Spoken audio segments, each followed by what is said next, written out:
relevant to what we are talking about, just send a message via WhatsApp. Where is the person that is posting the WhatsApp message?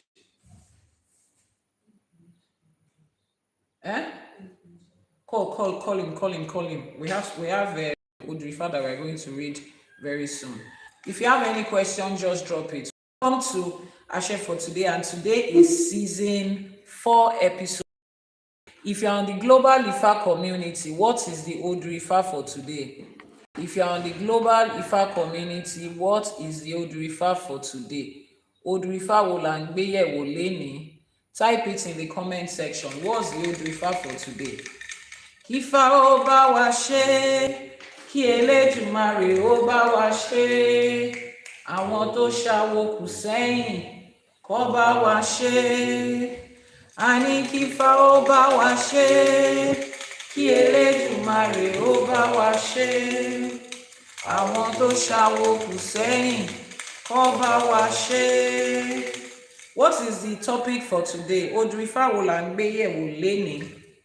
Every morning like this, we gather here to delve into the teaching of the Odù Ifá. Ọmọ Ọ̀rúnmìlà, Grand Rising, and thank you so much for that. We delve into the teachings of the Odù Ifá every morning like this, using our text, the sacred text of Ifá. The sacred text of Ifá, ọ̀rọ̀ tí Olódùmarè ń sọ. If you have not gotten a copy of that, go to the website ifakole.ng on the website and order a copy of your sacred text of Ifá. So every morning like this, we open the words of Ifá, the sacred text of Ifá, and we read to learn. We start by reading the Yoruba translation of that essay Ifá, the Yoruba rendering, then the English translation of it, and then we go to the lessons and the blessings in that Odù Ifá. Now, it is not just enough for you to read the titles, for you to read the poems, for you to read the poetry. Odù Ifá sounds very poetic and very melodious. It's not just enough for you to do that. We go further to extract the lessons, the blessings, and the instructions in that essay Ifá. What is Ifá blessing us with today? What is Ifá blessing us with today? What are the instructions for our everyday lives? Those are the things that we do on ԻΣΕΕΣΕ for today. And we talk about maybe that Odù Ifá has to do with our health, our finances, our relationship, our social life, our personal growth, every aspect of our life that the Odù Ifá touches. We talk about it and then we round it off with the Iwure. So if you purchase your copy of the ΙΣΕΕΣΕ for today, please head over to the website. Please, can you type that in the comment section? Please head over to the website. Can I have your attention here? I want to make sure that I'm speaking. Yeah. Type that in the comment section. Somebody said they had a question. I think it's a personal question because the person didn't post the question in the comment section. So drop the WhatsApp number so that they can copy it. Odù Ifá wo ni Odù Ifá tá ń gbé yẹ̀wò lénìí? What's the Odù Ifá we are delving into today? Odù Ifá wo la ń gbé yẹ̀wò lénìí? Those of you on the global Ifá community, type it in the comment section. Odù Ifá wo la ń gbé yẹ̀wò lénìí? What is the Odù Ifá for today? Mo ṣe Àbọrú, Àbọyè, Àbọṣíṣẹ. Amazing, thank you so much for that. Odù Ifá Oturupon is the Odù Ifá for today. Odù Ifá Oturupon is the Odù Ifá we'll be delving into today. In a short while, we will start reading the Yoruba text of that Odù. But before we start, what's the first thing that we do? Before we start any teaching and lesson of Ifá, the first thing we do is to make Iba. Iba la máa ń kọ́kọ́ ṣe, a kọ́kọ́ máa ṣe Iba. A máa ṣe Iba. Iba is paying homage to the powers that be, to the entities that rule and the powers that you have not the concept of making Iba. You have not mastered it. It's not something you understand. You hear people saying it, but you don't know how to apply it to your own self and to your life. Yes, you would pick up a copy of it, listen to it while you're walking. In every other, as you go along your day, you get to listen to Iba. So you have Iba for every every spiritual hierarchy, beginning from Olódùmarè, divine and supreme being that made the heaven, the earth, every other thing, seen and unseen, past and present, in between, the one we are aware of and the one we are not aware of. We start by making Iba to Olódùmarè, and then we go to every other spirit being in that hierarchy. And once we make Iba, it allows us to access every spiritual gift, spiritual blessing, spiritual knowledge. Yoruba will say, ọmọ tó bá júbà òun ló máa roko dalẹ́. If you make Iba, you are the one that is going to be on the farm, harvesting and harvesting. Téèyàn bá wà lóko, what's the person doing? The person is digging up their harvest. Onwore, like we say, ìwúre. So once you make Iba, wọ́n ní ẹni tó bá júbà òun ló máa roko dalẹ́. Once you make Iba, you have access to continue to dig and dig and dig and dig up blessings. Ẹ ṣé gan ni, adúpẹ́. Hope, the hope dealer. Thank you so much for that. So you want to get a copy of, you want to get your copy of each of these books on the website ifacollect.ng. And those of you that have little ones, beautiful little children, let them also get a copy of their Ashe for today for different ages, ages 3 to 6, ages 7 to 11, and the teenagers, the big people in the house.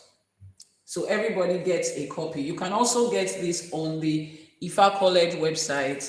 You can get this. Let's delve into our teaching for today and start with our Iba.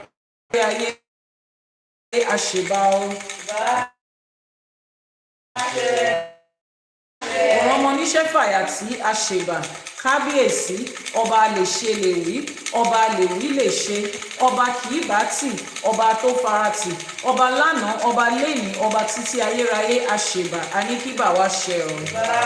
Lórígun mẹ́rẹ̀ẹ̀rin àgbáláyé níbi tá a ti ń forí balẹ̀ fún Elédùmarè, àṣèbà, àníkíbà wá ṣẹ ọ̀run. Ọba tó tẹ́ sánmọ̀ bí ẹni tẹ́ aṣọ, Elédùmarè ọba tó tẹ́lẹ̀ bí ẹni tẹ́ní, ọba títí láéláé, ọba tí kò yí padà, ọba tí ò lè tàsé, ọ̀ràn ọmọ oníṣẹ́ fàyàtì, ọba tó ń mi igbó kìjikìji, ẹ̀rù jẹ̀jẹ̀ tí ń mú igbó kìjikìji, àṣèbà, àníkíbà wá ṣẹ ọ̀run. Ajagunmalé olúwo òde ọ̀run, àṣèbà, lọ́mọdé ni ó lágbà ni, lọ́kùnrin ni lóbìnrin ni, dúdú ni funfun ni, níbi gbogbo tẹ́ ẹ ti ń gbọ́ mi lórígun mẹ́rẹ̀ẹ̀rin àgbáláyé, àṣèbà, àníkíbà wá ṣẹ ọ̀run. Àṣeyé ìpà Ifá o, àṣeyé ìpà Ikin, àṣeyé ìpà Odù. Ifá orí wa rèé, a tún ti wá kọ́ ẹ̀kọ́ Ifá mi lówùúrọ̀ yìí. Ọgbọ́n ìmọ̀ àti òye tó wà nínú Odù Ifá yẹn, òun ni kó jẹ́ tèmi àti yín láṣẹ Èdùmàrè. Ẹgbẹ́ ayé, ẹgbẹ́ ọ̀run, àṣèbà, àṣemúsòmúsò ẹgbẹ́, àṣẹ ẹgbẹ́ àkíyìkà, bọ̀rọ̀ kíní ayé, bọ̀rọ̀ kíní ọ̀run, àṣèbà, àníkíbà wá ṣẹ ọ̀run. Láṣẹ Èdùmàrè, níbi gbogbo tá a ti ń ṣe ọ̀sẹ̀ lénìí, ọlọ́sẹ̀ àgbà wọn ní ìdá sí wa lára. Ọgbọ́n ìmọ̀ àti òye làwa máa kọ́ nínú ẹ̀kọ́ Ifá, àní ṣe lásán láṣẹ Èdùmàrè.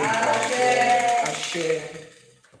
Ojúmọ́ ire, ojúmọ́ ayọ̀, ojúmọ́ ìdùnnú àti àlàáfíà fún gbogbo yín níbi gbogbo tẹ́ ẹ ti ń gbọ́ mi. Let's delve into the Odù Ifá for today. Ẹsẹ̀ Ifá tá à ń gbéyẹ̀wò lénìí. Òun ni Odù Ifá Òtúrúpọ̀n méjì. Odù Ifá Òtúrúpọ̀n méjì. Òun ni Odù Ifá tá à ń gbéyẹ̀wò lénìí. Odù Ifá Òtúrúpọ̀n méjì. That's the Odù Ifá for this morning. We will read it in Yoruba and then in English, and then we will extract the lessons and the blessings in that Ẹsẹ̀ Ifá. Odù Ifá Òtúrúpọ̀n méjì, ẹ bá wa kà á. Oturupon ọ̀sẹ̀. Oturupon ọ̀sẹ̀ is the Odù Ifá. Odù Ifá Oturupon ọ̀sẹ̀. Ifá ní ìpàkọ́ igún ló jẹ wàáké, bẹ́ẹ̀ ni ò ṣe fi gégi. Adífá fún èṣù ọ̀dàrà. Èṣù ọ̀dàrà ní olóhùn ó torí òbí báyé jẹ́, ẹ̀bọ̀láwó ni ó ṣe. Ó gbẹ́bọ níbẹ̀, ó ń bọ, ó gbérú ọ̀pẹ̀, ó tù. Wọ́n ṣe ẹ̀bá ń kóbì fégún o, ẹ̀bá ń kóbì fóṣà, ẹ̀bá ń bọ èṣù ọ̀dàrà lọ́tọ̀. Ogbo Ato Asure Iworiwo fún. Those of you that are on TikTok, our flash goal for today has been up. the finger heart, 17 people to send in the finger heart. That is our flash goal for today on TikTok. Our flash goal for today on TikTok. Ebawa she o, Kifa bawa she, Elédùmarè bawa she o, Láṣẹ Èdùmàrè. 17 people to send in the finger heart. Sumaya, ẹ ṣé gan ni, adúpẹ́, ẹ ṣé gan ni, adúpẹ́. Amazing. Thank you so much for that. Ifá ní ìpàkọ́ igun, òun ló jẹrù bí àáké. Àáké is an axe. It says, the English translation says, looking at the vulture from the back of its head, it looks like an axe, but it can never be used to cut down a tree. It looks like an axe nítòótọ́, ó jọ àáké nítòótọ́, àmọ́ a lè fi gégi. We cannot use it to cut down a tree. He said this Ifá divination was cast for Èṣù Ọ̀dàrà. Èṣù Ọ̀dàrà said he was going to destroy the world because humans refused to offer kola nuts. The Awo told him to make sacrifice. He heard the sacrifice prescription and he performed. He performed it right away and his sacrifice was accepted. Awo gave kola nuts to Egun, the ancestors. Awo gave kola nuts to the Orishas. They gave sacrifice to Èṣù Ọ̀dàrà himself separately. Now, we're starting this month. Today is the first day in the month of June 2026 at the time of recording this video. And this month, which Orisha did we say we are speaking about? ÌṢЭШE. Which Orisha did we say we are speaking about? We are speaking this month, we are dedicating this month to Orisha Eshu. Thank you so much for sending in your gift of the flash goal. The heart me is our the finger heart. That is our gift for our flash goal for today. So please send in your finger hearts. We need 9 more people for today. We're talking about Eshu this month. So during our live streamings on Ashe for today, during the Sunday morning live streamings, we're going to be bringing up Eshu, particularly on the Sunday morning live streaming. There are so many misconceptions that is going on around about Eshu, so many misconceptions. Eshu has to be the most controversial of all the Orishas that we have. Omo Olódùmarè, Omo Ọ̀rúnmìlà, thank you so much for that. So today we are opening this month speaking about Eshu. This divination was done for Eshu. It says, Adífá fún Èṣù Ọ̀dàrà. Èṣù lóhùn á torí obì báyé jẹ́. We made a divination for Èṣù Ọ̀dàrà. He said he was going to destroy the world because humans refuse to offer kola nut. Nítorí obì nìkan, just because of kola nut, Èṣù Ọ̀dàrà said he was ready to destroy the earth, ready to destroy human beings, ready to destroy everything that we are doing. Now, the question you should be asking is, why is kola nut so important? Why should kola nut make an Orisha decide to just set this whole world into chaos, ablaze, and shut it down? What is the significance of Obi? What does Obi represent to the Orishas? What does Obi represent to us? Why is it that important? Remember that I said if you want to understand what an Ifá is, start from the first 2 lines. The first 2 lines says, Ifá ní ìpàkọ́ igun, òun ló jọ ẹrù àáké. The back, if you look at the back, if you look at a what's it called? A vulture from the back of its head, it looks like an axe. It has the shape of an axe. But don't be deceived by that shape. You cannot use it to cut down. You cannot use it to cut down a tree. Now, put that in mind, and then let's come to Obi. What does Obi represent in Ifá? At what point do we use Obi? What is that particular thing that you know that no matter what, Obi will always come up? What are the things that Obi is used for that you can name? During our divination, during our ceremonies, Obi is kola nut. What are the things that Obi is used for? Please type it in the comment section. What do you know in Ifá spirituality that Obi is used for? Omo Ọ̀rúnmìlà said, the wure you did for me last year worked perfectly. I really appreciate Iyami. Adúpẹ́ lọ́wọ́ Ifá, adúpẹ́ lọ́wọ́ Elédùmarè, adúpẹ́ lọ́wọ́ àwọn alálẹ̀ ilẹ̀ o. Obi is used for prayers. Obi is used for divination. What other thing do we use Obi for? In what other part? For honoring our ancestors. So we use Obi when we are making divination. We use Obi when we are making Iwure prayers. We use Obi when we are giving Ebo to our orishas. You see the different things that Obi is used for. Imagine you now remove Obi from the day-to-day life of an Ifa priest and you replace it with something else, just like religion did, just like westernization did. They replaced everything we do in divination, everything we do in our Iwure, our prayers, everything we do when we give Ebo, they replaced it with what? Fasting and prayer. They replaced it with tithe and offering. They replaced it with first fruits and whatever it is. They replaced it with the name of one holy person or the other that we don't know. At the initial stage, when you look at those things that they brought, if you look at it, just like you are looking at the vulture from the back of his head, it looks like an axe. Fasting and praying, going to the mountain, blah, blah, blah, blah, paying tithe and offering, whatever it is, that all of those good things, praying 5 times a day, and all of those good stuff. It looks like an axe, but the moment you pick it up and try to use it to cut a tree down, you will find out that it is not. It is just a look-alike. It is just a copy. So everything that was introduced to us, that was given to us to replace what our ancestors laid down, that was given to us to replace our divinations, to replace our Iwure, to replace our Ebos, our ceremonies. They look like they are going to work, but they cannot work. If you live in Nigeria, as at the time of recording this video, you will know that it is not working. People are now calling out their pastors, their bishops, their daddy geos, their chief imams, calling them out to come and demonstrate the same power that they talked about, the same hope that they gave to them, calling them out to come and demonstrate it in the face of this unrest, in the face of these insecurities, in the face of everything that is going on. People are calling them out. The kind of people that are calling them out right now are not Ifa practitioners. They are not African spiritual practitioners. They are their own members. I saw a video a couple of days ago. The guy said he still loves Jesus. He's still a Christian. He's not turning back, but he's going to call out their leaders one by one. I saw another one yesterday. The lady said, if they do not use fasting and prayer and the pastors don't come out to perform a miracle and show us that God can release those children that has been held against their will, nobody should go to church again. They will be in front of different churches, literally stopping people from entering. What they gave to us that looked like an axe, it's time for it to cut the tree down. It cannot.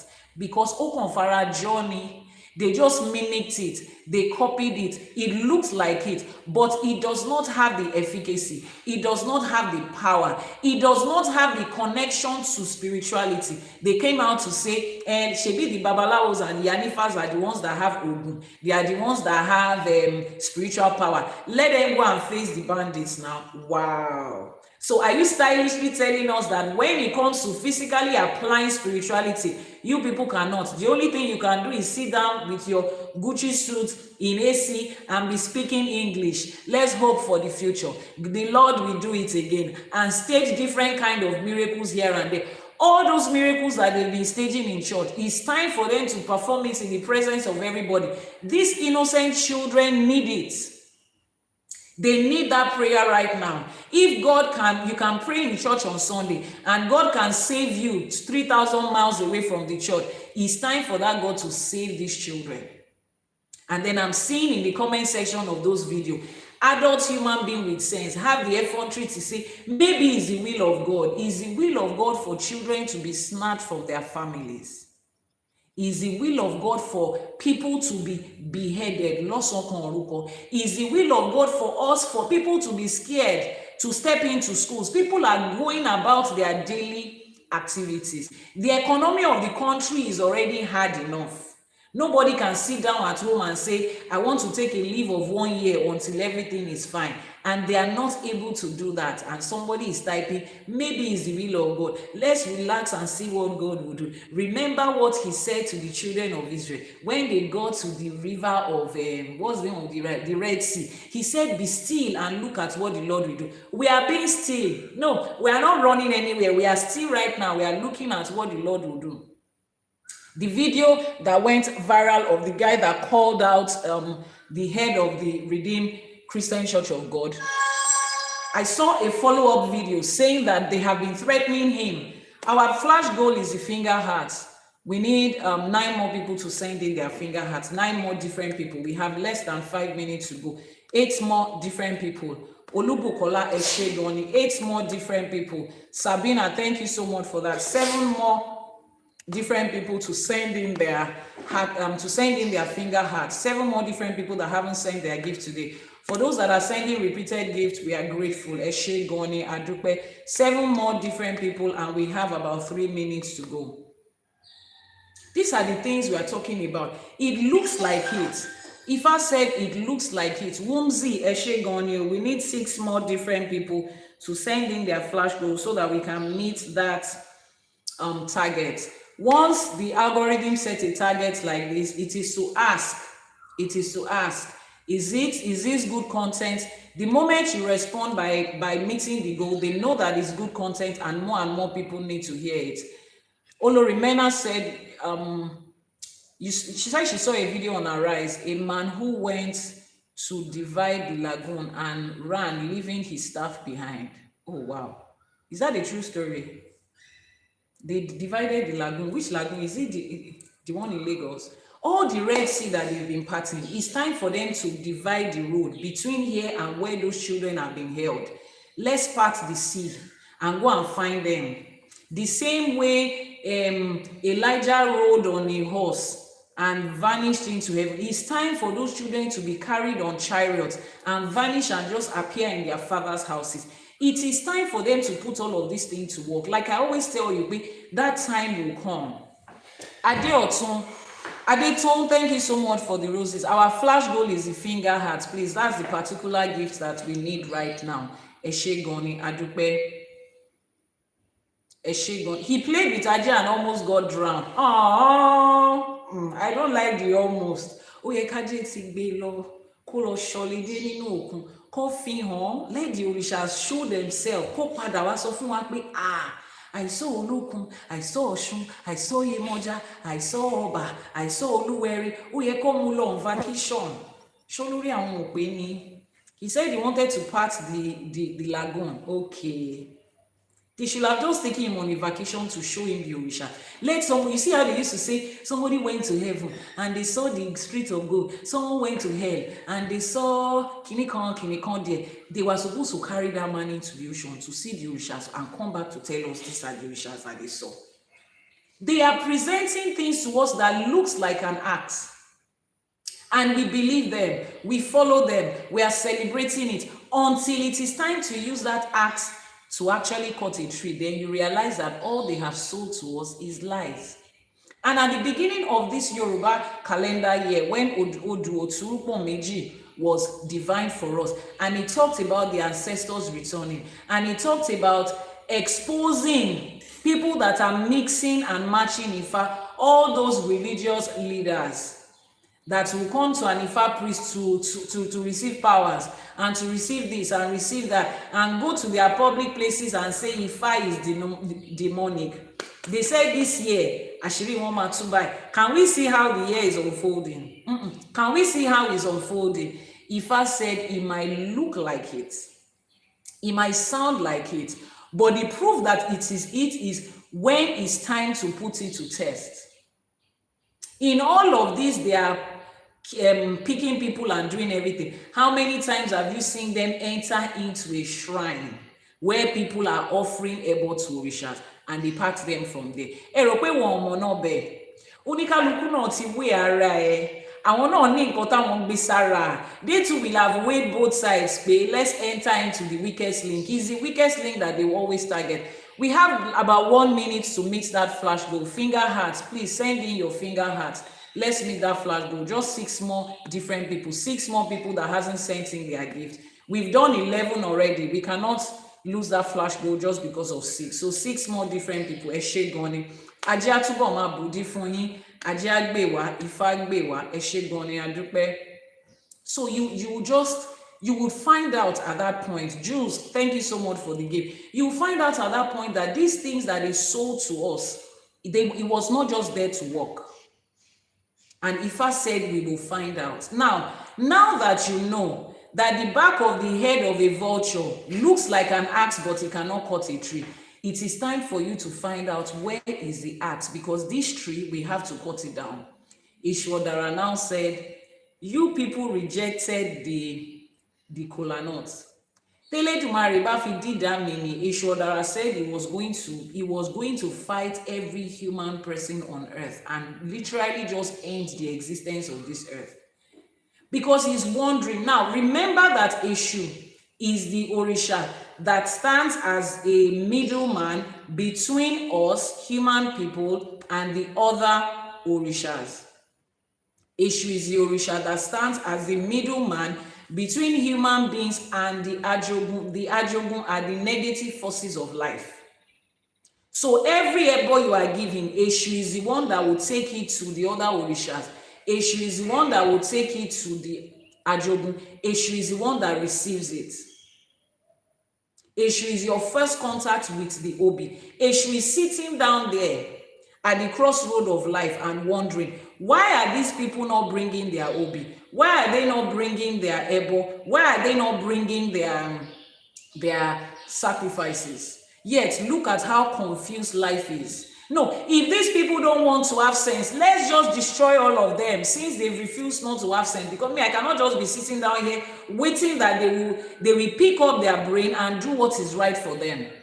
Everything they need is right in front of them. Why are they living in chaos when there is a way? Why are they holding on to the back of the head of the vulture, thinking that it's an axe, yet it's not cutting anything? And they are there hoping and praying. In Jesus' name, it will cut. In the mighty name of Jesus, it will cut. Father, in the name of Jesus, as you did it in the mountain of Jordan, and as you did it for Elijah and Elisha, let this tree cut. Let it cut. Let it cut. You open your eyes, the tree is still not cutting. If you said, when are these people going to have sense?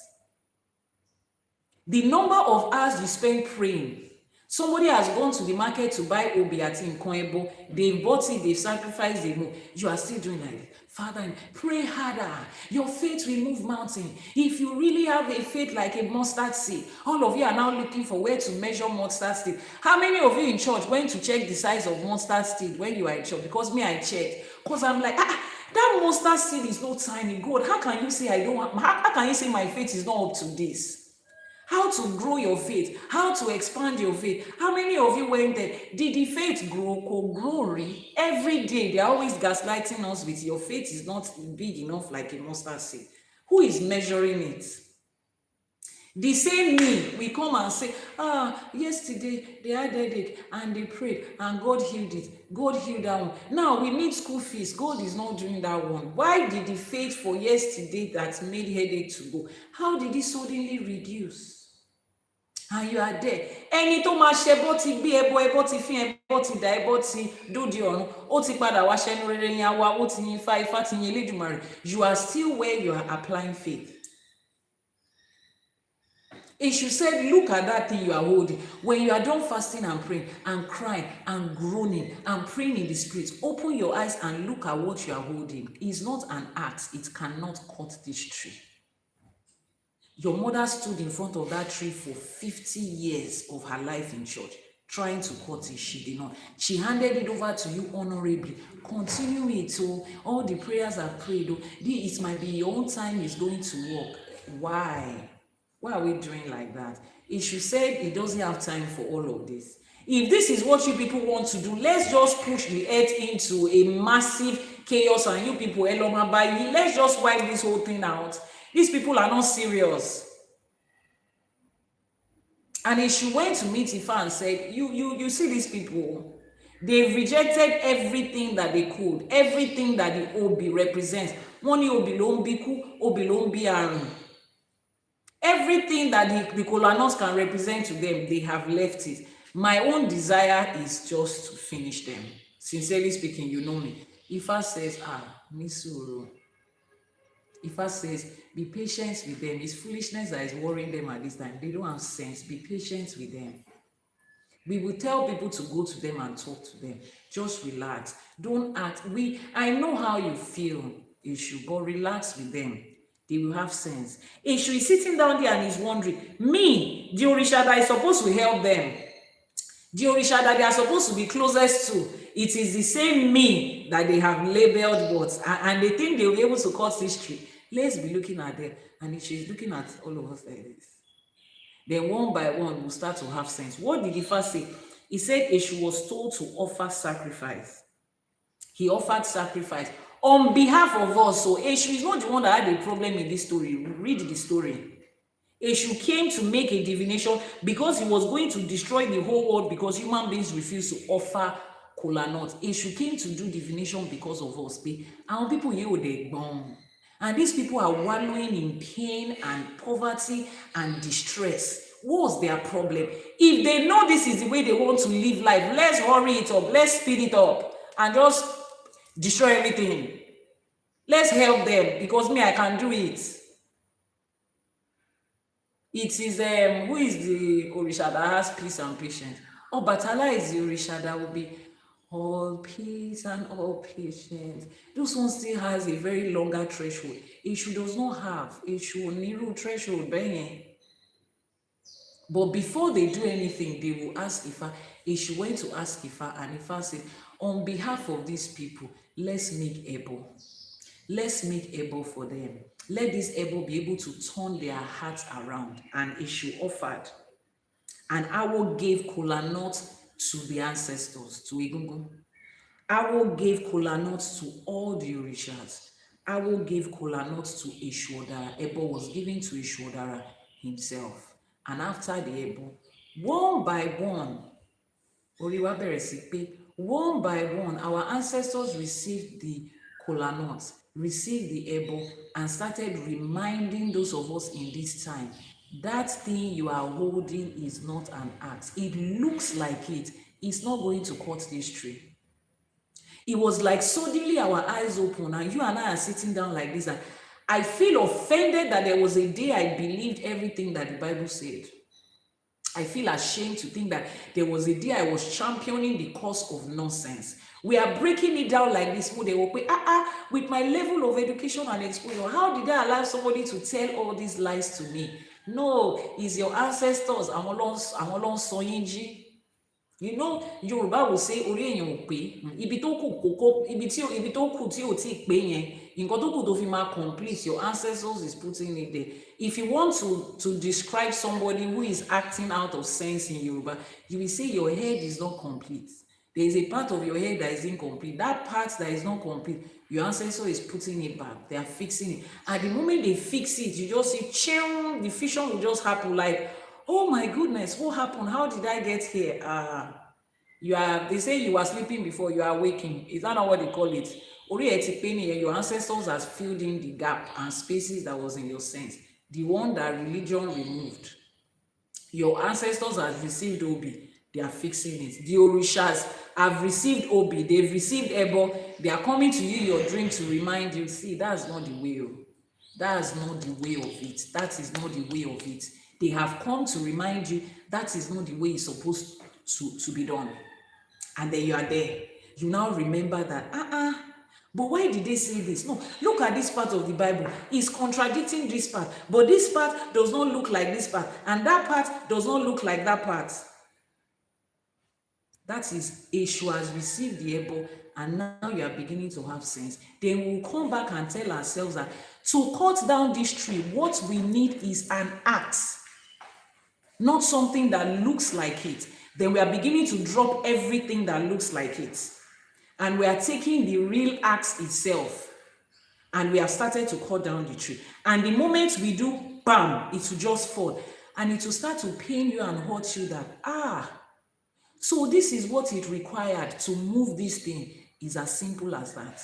Eshu Odara. Now, If you understand some of the praise names, the oriki and the description of Eshu, you would understand the character of Eshu in this Odù Ifá. Wọ́n ní Eshu Ọ̀dàrà. He's the one that carries your matter on his head more than you yourself. Eshu Ọ̀dàrà is the Orisha that teaches empathy. Wọ́n ní ẹlẹ́kún sun ẹkún, láàróyè ń sun ẹ̀jẹ̀. The owner of the situation is crying tears, water tears. Láàróyè Eshu is crying blood on behalf of the person. Wọ́n ní ẹlẹ́kún, wọ́n ní ẹlẹ́jọ́ ó ń ṣu mí, láàróyè ń ṣù fún. The person that is going through diarrhea is running into the bathroom to poop. What is coming out of him is poop. Eshu will run on behalf of that person and poop out all his intestine. Like he just must push everything out. You are feeling like pushing out poop. Let me help you. Eshu Ọ̀dàrà will push out. He will carry your matter and run with it like it's his own. That's exactly what Eshu did here. Eshu was looking at people and was wondering, these things is simple. Make a divination, make your ebo, iwapele, and just stay there. No, you people decided to be going after Jesus is king, Allah is God, blah, blah, blah, bullshit like that. Eshu Ọ̀dàrà is not looking at you like, oh, Kalarape, what is wrong with these people? Eshu went to make a divination on behalf of us, not himself. Eshu did not have a problem. There was nothing wrong with Eshu in this essay. Eshu went to make a divination on behalf of the rest of the world that doesn't have sense. Eshu is sitting down and is watching. Why are you people acting like this? Can't you see these things? And the moment Ebo is made and our ancestors connect with us, we'll begin to see the things like, oh my goodness. So these are the things that I believed that year. Look at what's happening in Nigeria right now. Those videos that are going viral, if it was an Ifa priest or priestess that made it, you people are always fighting short. But I'm glad that the people that are making it are those of their own household. The guy that his video went very far, the one that said he's a teacher, listen to that guy's word. He did not say he's deconstructing or he's awakening. He said he still believes in Christianity. He's still associated with Jesus, but he cannot but call out what these men of God are doing. They were just asking simple questions. We have been giving Ebo on behalf of our brothers, on behalf of our lineage. Some of them are members of our family. Some of them are in our lineage. Some of them we share the same ancestors. This year that Oturupon was divine for us, that said, they said, àwọn Ifá, àwọn Awo, àwọn Yoruba that have been scattered around. Ifá said this year they will come home. We are giving Ebo on behalf of them. We are giving Ebo to our ancestors. Those our ancestors are not only our ancestors, they are the ancestors of other people. We are giving Ebo to Eshu on behalf of our lineage. Other people are also receiving it. And somehow, the part of their sense that is not complete, and they are seeing it right now. And they are the ones calling out their own leaders. They said now, they said Jesus is an Orisha. They are still coming back small. Before he was God, he was the Trinity. Now he's Orisha. They will get there. And Eshu has come to remind us this month who Eshu is, what Eshu is doing, what is the significance and importance of Eshu. That is what we are learning this month. I don't know what the Odu that will be divine for Yoruba people as we conclude this Yoruba calendar year, but maybe, just maybe, it might have something to do with Eshu. Last year, this year that is ending was heavy on Egungun as an Orisha, and we saw what our ancestors did and what they are doing. And we're here right now. We are moving into another Orisha, and that is Eshu. So during this month, let me just run through some of the things that we will be learning this month about Eshu. There are lots of misconceptions out there. And right now, we already have a campaign, Eshu is not Satan. Yes, we know Eshu is not Satan, Eshu is not the devil. But then the question that we need to ask is, who then is Eshu? Who then is Eshu? We want to find out who Eshu is. So in the course of this new month that we've started today, there are 3 things that I'll be helping you to do. Number 1 is to unlearn the colonial and the Christian misconceptions that was imposed on African tradition about Eshu. I will help you to unlearn it. I will help you to learn the authentic Ifa worldview and principle and intelligence about Eshu. Then I will help you to apply those teachings in everyday practical life. How can, now that you know who Eshu is, now that you know who Eshu is not, now that you know who Eshu is, how do you bring Eshu into 2026 as at the time of recording this video and apply everything that Eshu stands for in your life? And then we are going to be running through, I have a 4-part book for Eshu, 4 parts. It's going to be volume 1, 2, 3, and 4. So we are going to be taking summaries through those books. The first one is Eshu, the original strategist. Strategist is the spine of the entire series. It carries intelligence, foresight, ethics, mediation and decision making in one word. Even if you are a 19-year-old at a personal crossroad of your life, you are trying to make a decision, your first decision as an adult, or you are an executive in a boardroom, or you are a babalawo on a divination tree, strategy in decision making is what you need. And that entire book speaks about Eshu as the strategist. Eshu is the Orisha at the crossroads. Is the Orisha when it comes to decision making. It will present everything before you like this. Eshu is not going to push you to here or here. It will present everything to you like this. It's left to you to know where you go. Anywhere you go, Eshu will follow you there. If you want to go south, Eshu will continue to follow you like this. If you want to go north, Eshu will follow you there. You need to understand what that decision making means. You need to understand what the decision making means. So we are going to pick up the book Eshu, the Controversial Celebrity. It's a reclamation book. In 1842, Bishop Ajayi Crowther made a mistranslation that Eshu is Satan, and the entire confusion started from there. You would understand why Eshu was misjudged and who profited from that misjudgment. You will understand who lost and who profited in that misjudgment of Eshu is Satan. That is going to be the foundational volume of our series, and is going to establish the strategist metaphor of Eshu. Then we will go into the second series, Eshu, the original strategist. This one is a cosmology book. It's a master metaphor from the title.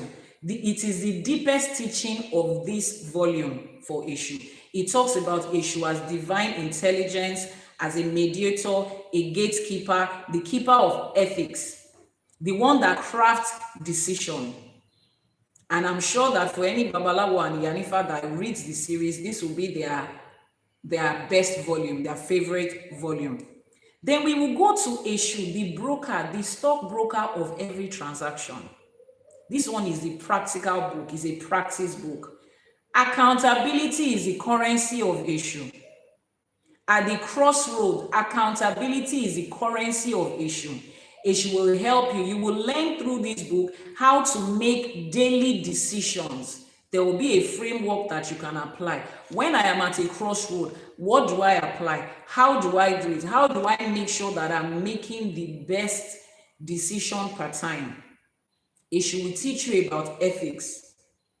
And then as you read that book, you will close that book and change so many things about how you make decisions. How you make decisions. So many people have said, based on the misconception, that Eshu is the one that deceives and manipulates people into making wrong decisions. Eshu is not the one that manipulates you. Eshu will test what you have learned. I told you a couple of weeks ago that something happened that had involved 2 of my students. Both of them, you have known them on this platform. A situation happened that involved two of my students, two people that have learned from me. And when the situation happened, both of them had time and opportunity to display what they have learned, to bring out of the wealth of knowledge they have learned, a man and a woman.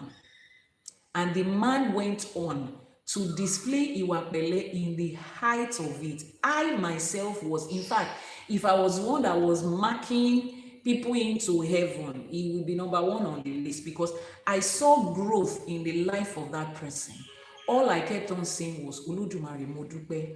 We sat down and we had a conversation. I said, look at you when you first came. Now look at you today. Look at how you handle this situation. You are at a crossroad, supposed to make a decision.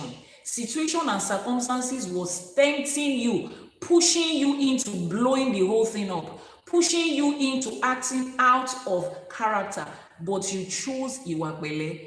If there is any proof that you have been listening and applying what I taught you, this is the proof. And then on the other hand was the lady, listening to the same thing, participating in the same thing, no evidence of growth or Iwapele at all. And you are wondering why you are not seeing financial increase. You think Ifa is about money. You think Ifa will grow your money and your Iwapele will be going south like this. No, Ifa is not going to do that. You think you can make a shortcut. Ifa will hold you accountable every step of the way, which is why in this book, Sacred Text of Ifa, we bring out how to apply the Ifa to different parts of your life. Ifa will hold you accountable in different parts of your life. One part of your life cannot be going up and the other one will be stuck. No, this other part will wait until this other part catches up. It's a balanced life. Ifa is a balanced life. It's a balanced life. Every day we are faced with decision and choices. And whatever it is you do is not issue that is pushing you. The test will come. Issue is sitting at the test. But what you do, it depends on what you have put inside of you. It depends on how well you have allowed the Ifa and the Odù Ifá you are reading to take control of your spirit and your mind. That is why before we start, I always pray. I make this ìwúre that these words that we are hearing, it won't go in through one ear and come out through the other one. Wọ́n ní àbọ̀rọ̀ báyìí là ń sọ fún ọmọlúàbí tó bá dénú ẹ̀ á dodindi. Half a word is what we speak to a child that has sense. When those words come into you, it becomes whole. You brood over those words and then it becomes whole. And it becomes the entirety of who you are. But if you don't, when life tests you, we will know those that have been listening and those that have not been listening. We will know that those that have just been here and hyping, and those that are really sitting down to use it. And that day, it was a proud teacher moment for me. Especially because the person that was involved was somebody very close to me. It would have hurt me to the core of my being if that person acted out of character that day, despite the fact that all the odds was against him that day. But he told me, he said, I just kept on telling myself, where is my Iwa? Where is my Iwa? Today is the day that I'm going to show forth my Iwa. No matter what anybody says or does today, my Iwa is what I will hold on to. I don't know how I will get out of this situation, but my Iwa. And he said he kept on telling himself that. And after a while, the test will wear out. It will be time. The exam will be over. No matter how difficult an exam is. And you write, start 1 hour, 2 hours, 3 hours, 4 hours. There is always an end to the exam. And when the end of the test came, he took himself out of the situation. Meanwhile, the other lady that was involved in it,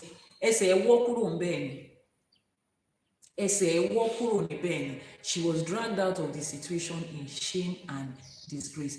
And the other side of it hurts me because I'm like, so how do you quantify the number of hours you have spent on my live streaming? How do you explain yourself waking up in the morning to listen, typing in the comment section, engaging, sharing, reposting. Now that life has put you through a test, how can we see what it has done? You see the reason that I wrote this book in the manner in which I wrote it, because I want you people to have a relationship with Ifa that is more than just reciting odus that sound melodious.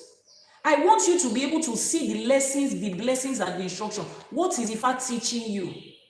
I went further to show you how you can apply it to your everyday life. In case I find myself in this situation, what does Ifa ask me to do?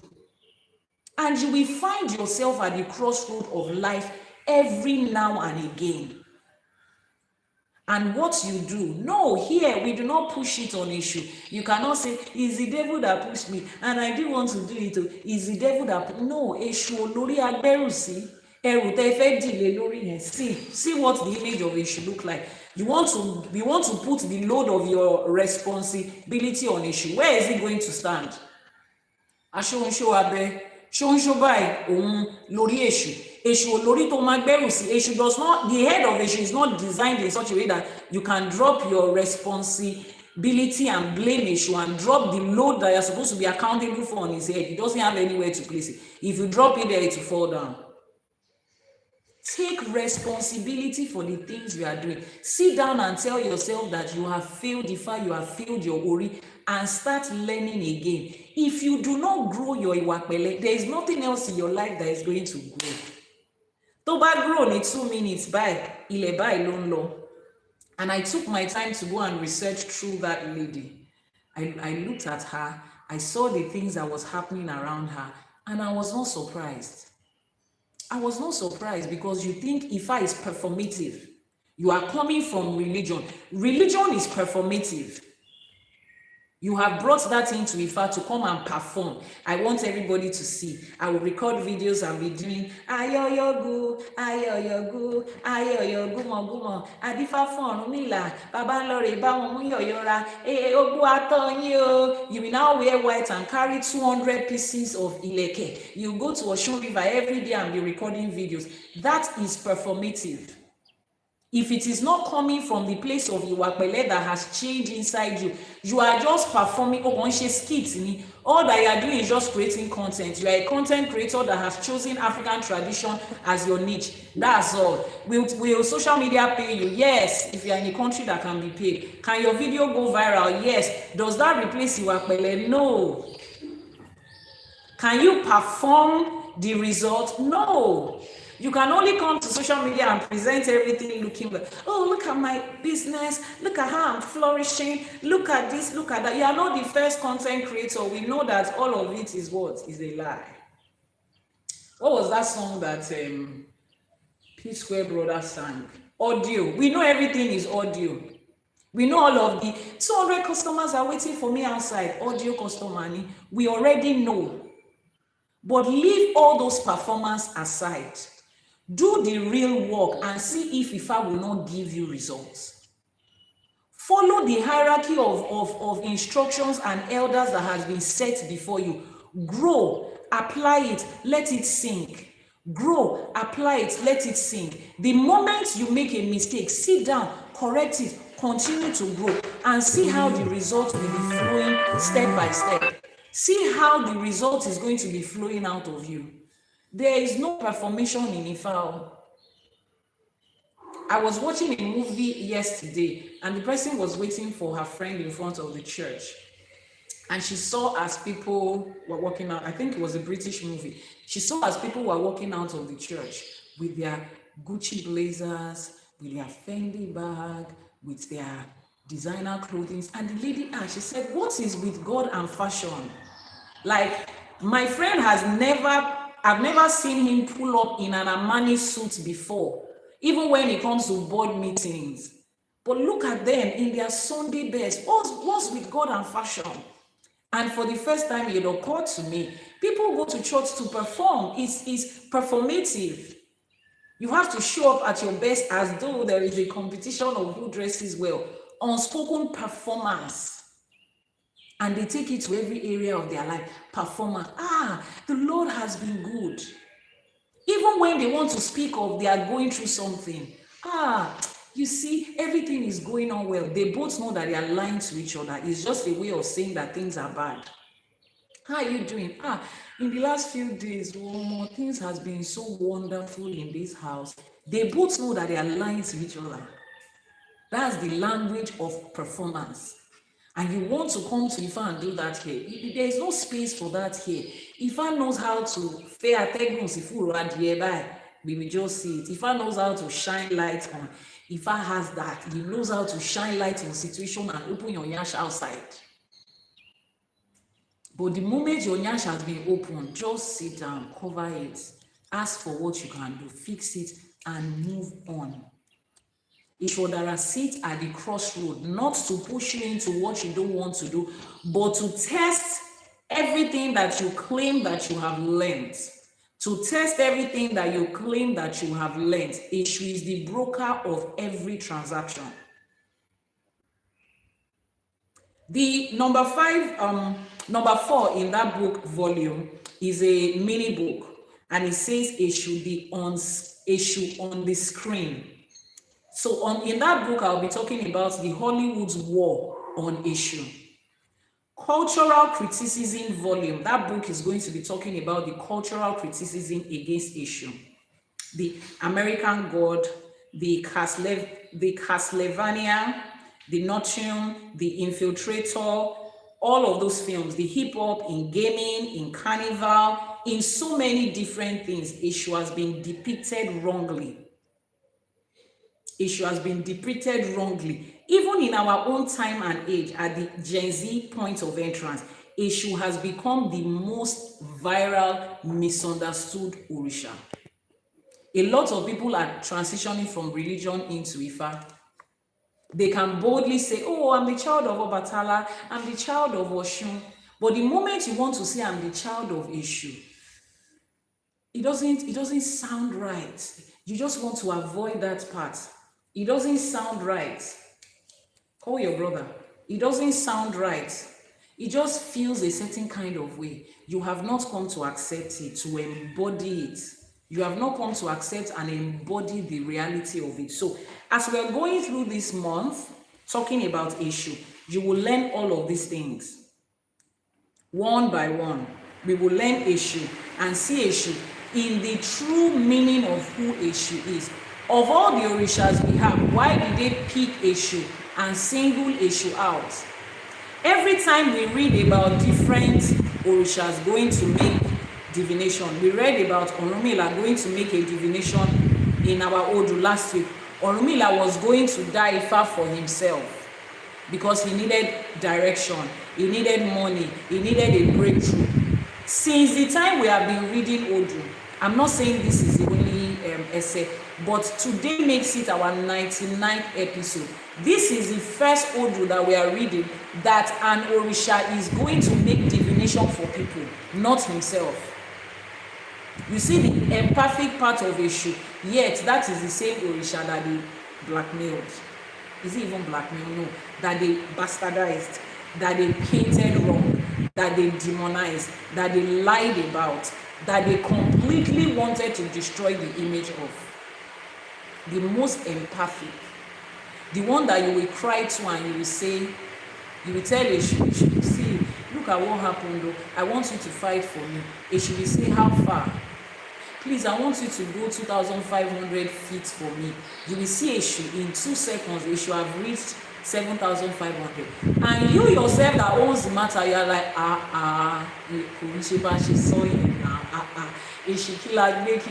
Like I said 2,500. If you want to add extra, you can add like 2 or 3. But 5,000 extra times 3, Issue said, that's what I do. If you don't want me to go all the length, don't call me. That Orisha that is supposed to be your best body. The Orisha that you are supposed to whisper to say, this is another crossroad Issue. I know you know the right from the left. Just point me in the direction. This is a test and an exam. You are my friend. Let's cheat in this exam. There is nobody that is going to catch us. We need to cheat in this exam. You need to give me hints on which direction. Just don't point your hand so that nobody else will see. Just use your eyes to say, is this place? You should just do like this. Blink twice if it's the left. The Orisha that you are supposed to be that close to. Orisha that is supposed to be at the entrance of your house. As everybody is going in and out, the CCTV camera that is watching everybody in that house, that's the one that you are fighting. That's the one that they told you to fight, and you are praying every day. I pray against issue. Gbogbo ẹ̀mí èṣù, gbogbo agbára èṣù, kó máa wó agbára èṣù dà. Níbi tí Jésù gbé ń jọba, and èṣù is looking at you like this. That thing you are holding in your hand that you think you are going to use to cut down the tree, Odù Ifá says it looks from the back of the head of the vulture, it looks like an axe, but it can never be used to cut down a tree. That's orúkọ Jésù tẹ́ ń pariwo, and she's looking at you like, and it's a time will come that they will need this thing in real life. It's not going to work for them. I will be here waiting. Has they should not been there waiting? Are we not all going back to issue now? I now see different posts. Issue, my father, my best friend. Like that. Welcome home. Everything that Obi stands for, from divination to Ebo to Etutu, don't joke with them. Those are the only things that can cut this axe that is in front of us. She is the only one that can help you navigate through this life. Little wonder that Orunmila had to have Eshu as his best friend, as his side man, as his side person, his personal person, on this journey while they were in this side of life. Little wonder when people do their Itefa, the first Orisha, they ask everybody to receive this issue. Nobody should even have to ask you to receive issue. You see that issue, you need it in your house. Issue alaje, you need it in your house. Issue to wama fejo soon. The one that we go and cry to and say, I don't even have words, but this situation has pushed you to tears. Go there and cry your tears and see issue in action. So this month, that is going to be our focus. That is going to be our path for the month of June. So every Sunday live streaming this month, we're focusing on issue in the full length of it. On the Ashe for today, we'll be picking different Odù Ifá. Some of them will speak about issue, some of them might not, but we'll always redirect back to who issue is, what issue represents, and how we are able to get the best of issue. Rafif Mohammed, thank you so much for that gift.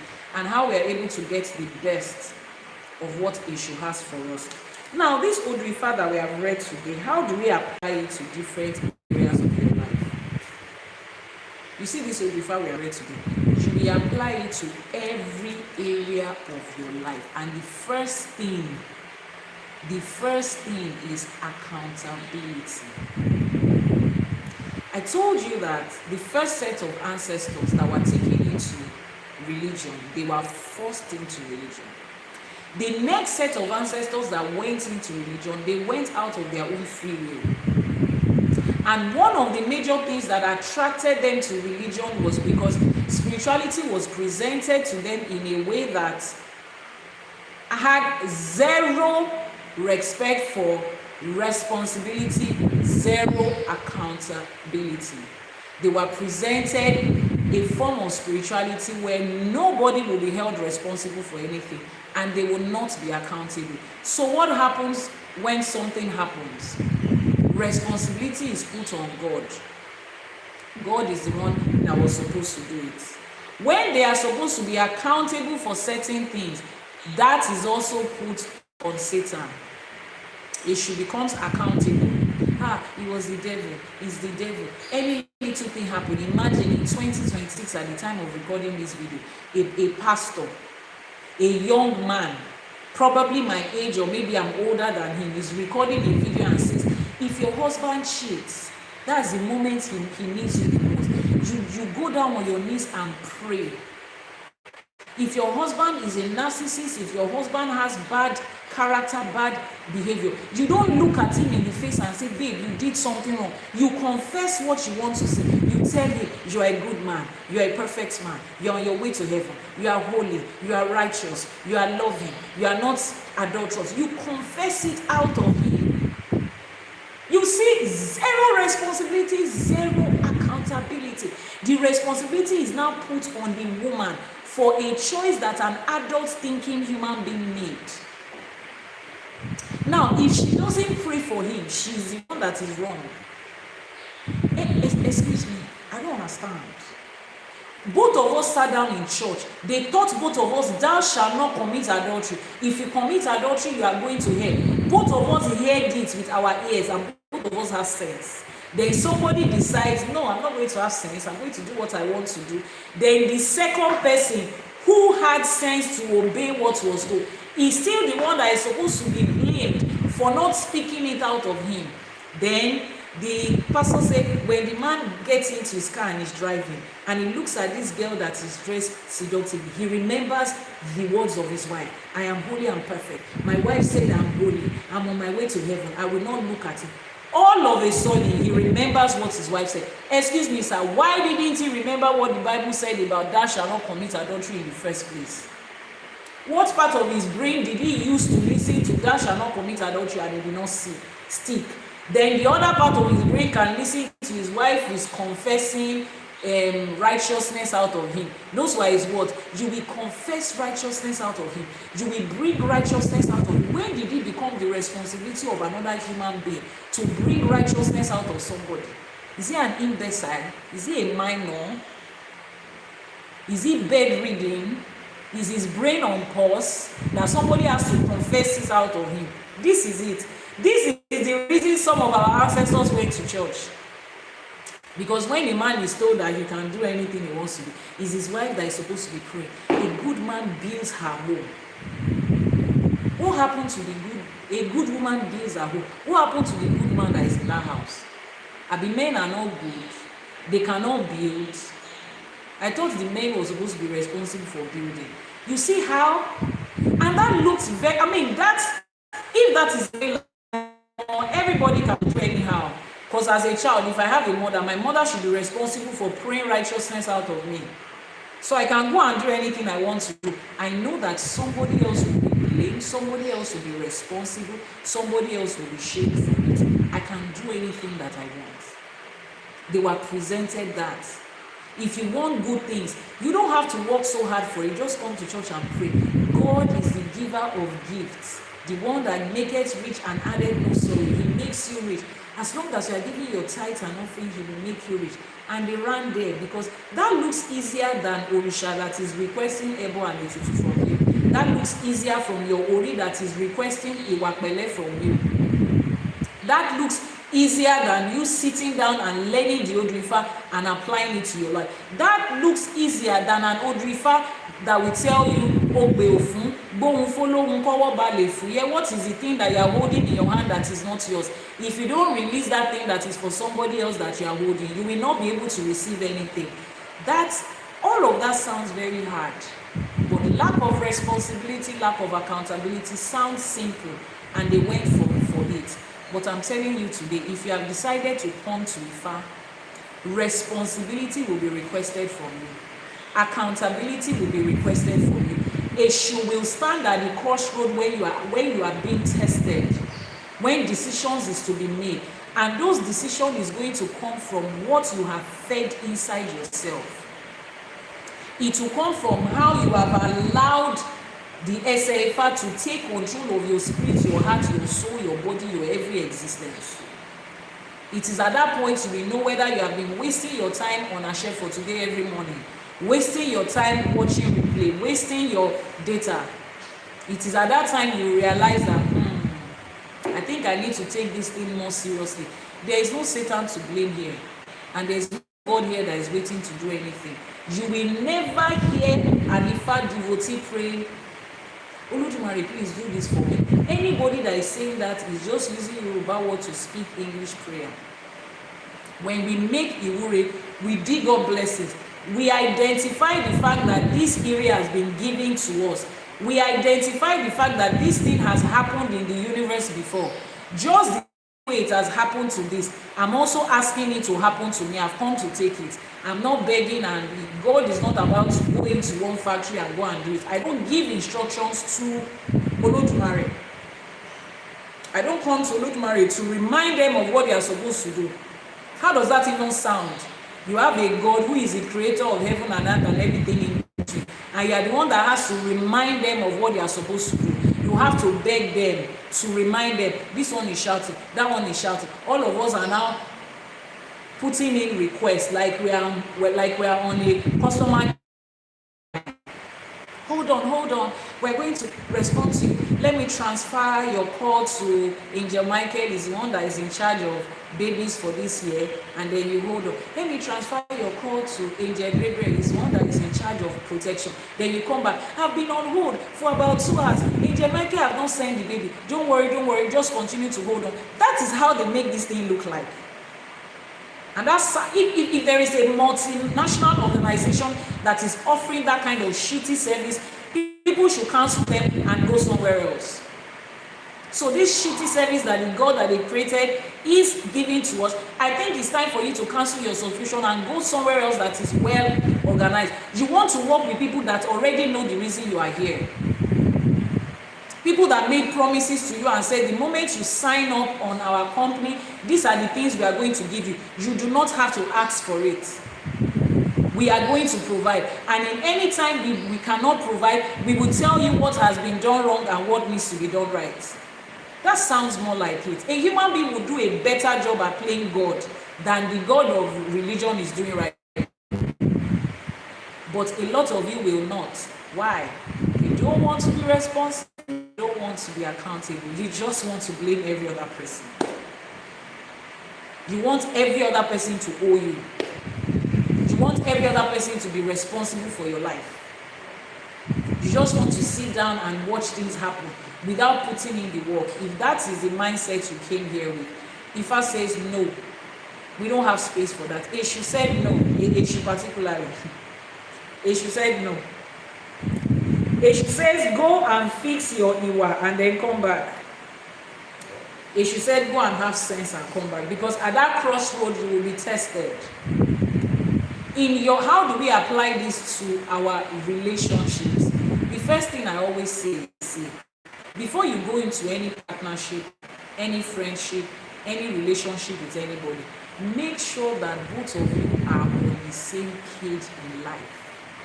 Make sure that both of you see you, especially when it comes to Ifa. I know we will not outrightly say, oh, because you are an Ifa devotee, don't date or do business with anybody who is not. Nobody is going to outrightly tell you that. But when you look at the values that Ifa has helped you to build, you would understand the fact that it takes somebody else who is listening to the same thing to be able to move with you. You have a business partner, and you guys have this idea that has come up, or you have this offer that has come up. You said, I want to go and ask Ifa. The other person says, I want to wait on the Lord. You call your Babalawo immediately, a divination is done. Right there and then, Ifa says no. Your partner is still waiting on the Lord for about 40 days, fasting and praying. And then he says, during that 40 days, I had a dream. It's like somebody brought a white paper. Then that paper now turns to yellow. And if something turns from white to yellow, it means that we should hold on. Then later, that paper now turns to green. Ogbeni shouting, what traffic? Are you a traffic warden? Why are we having to look at you from the angle of traffic lights? Why are we talking red, yellow, and green? Can your Jesus not just tell you in plain words, yes or no? You guys will have issues. Ifa says no. That offer looks very juicy. The guy does not see any reason, because as far as they are concerned, let's take for instance, it has to do with a visa. Traveling from your country, third world country to Western world, right? Every time a visa is granted, look at my face. I was born in church. I became a pastor in church before I left. Every time visa is anything that involves applying for visa, the only prayer that they pray in church is, God, let that visa be granted. Every time the visa is granted is always a miracle, a testimony, an answer to prayer. Every freaking time. Now, excuse me. How do you explain the fact that there are some people who are not destined to travel out of the country? How How do you explain the fact that some people are not supposed to go to that particular country? How do you explain the fact that that might not even be time for the person to leave? But every time a Nigerian, a Ghanaian, a Kenyan gets visa to travel to the States, to the UK, to Canada, is always, hallelujah, look what the Lord has done. And some of them are there 20 years after, nothing, absolutely nothing to show for what they are doing. The people that they left, who sold lands and house and property to send them there, they've recovered from the debt. They've recovered from the debt. They have started building a life. This uncle is rambling on the same spot. He did not have any business in that country. But Jesus is not going to tell you that. You see why I said in your partnership, make sure that you are working with somebody that you both are looking at Ifa like this. Because you are trying to expand your business. There is an offer to go to Australia, New Zealand, whatever wonderful country it is. Ifa tells you, no, in that country where you are, that's where you are going to grow and succeed. You as an Ifa devotee, you have already taken the word. It doesn't matter what it is. Your friend is in church, they are praying, they have to get the visa. They are praying, and they're in the midst of praying. You now say, I have a friend who can do it to be sure. We'll pay him 5 million. You take 5 million out of your little business that is growing. So that they are saying God is going to do it. Yeah, they are looking for visa agents and they are going to pay.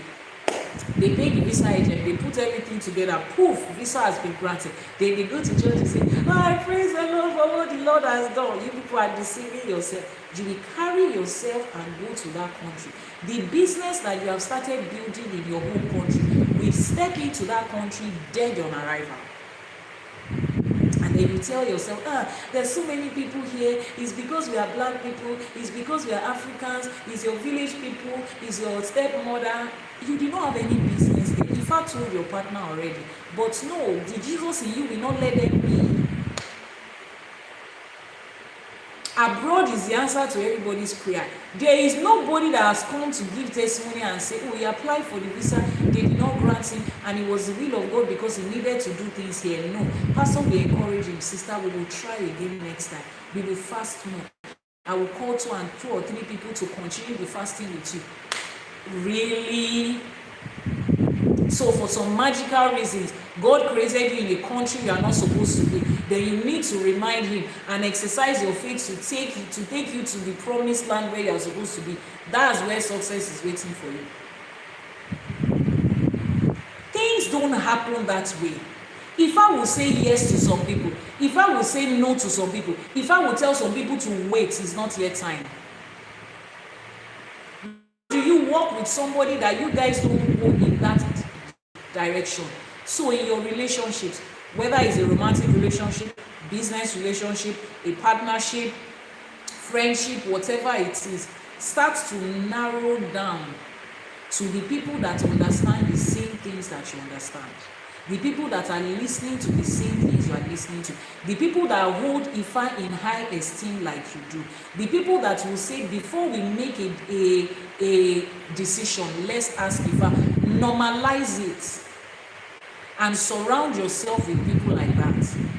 In your business and your career, you are responsible and you will be held accountable. See, listen to me. Before you decide on a business and career to do, understand the fact that everything that is going to happen every step of the way in that business and career, you will be responsible for it. You are accountable for it. Sit down and make sure that that is what you are supposed to be doing. Everybody is importing from China. You follow them. My friend is succeeding. I have the best coach. Where is the part of, are you supposed to do this? Have you not lived adult life enough to understand the fact that what works for this person might not work for this person? You are an adult. At least you are 20. Okay, Reggie. Before you can be watching this, at least you should be 20. So you have not lived 20 years enough to understand the fact that Taye can succeed in fashion and Kehinde will not make a headway there. You do not understand it. And some of you are probably 50. You have lived life long enough to know that is not white and black. It's so many millions of shades of green. Where exactly is your own? Or are you still there telling yourself that I have chosen a career, then I will now go to God and manipulate and twist the hand of God into helping me succeed in that career? Because that is what religion does. You sit down in your house, you pick what you want to do. You pick the course you want to study. Then you go to church on Sunday and pray, God, I'm having an exam. Well, let me pass this exam. You did not ask God, is that what you're supposed to do? No, you don't need his opinion on that. You just need him to do something for you, and he has to do it because you are the one in charge of the God. You are the one controlling the God. Because if he's the one in charge of you, before you decided to pick that course, your mother and your father will sit down with Ifa and ask Ifa, is this the course our child is supposed to study?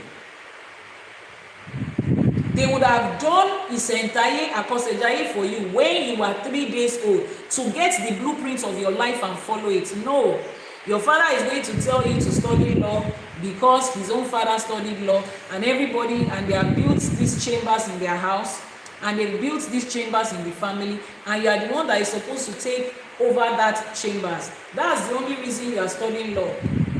Some of you are studying medicine because your father failed in medical school and he wants to live his dreams through you. Some of you are told, if I'm going to pay that school fees, if you are not doing engineering or pharmacy or medicine or law, I cannot send you to private university. That's how you ended up in the career you are stuck with today.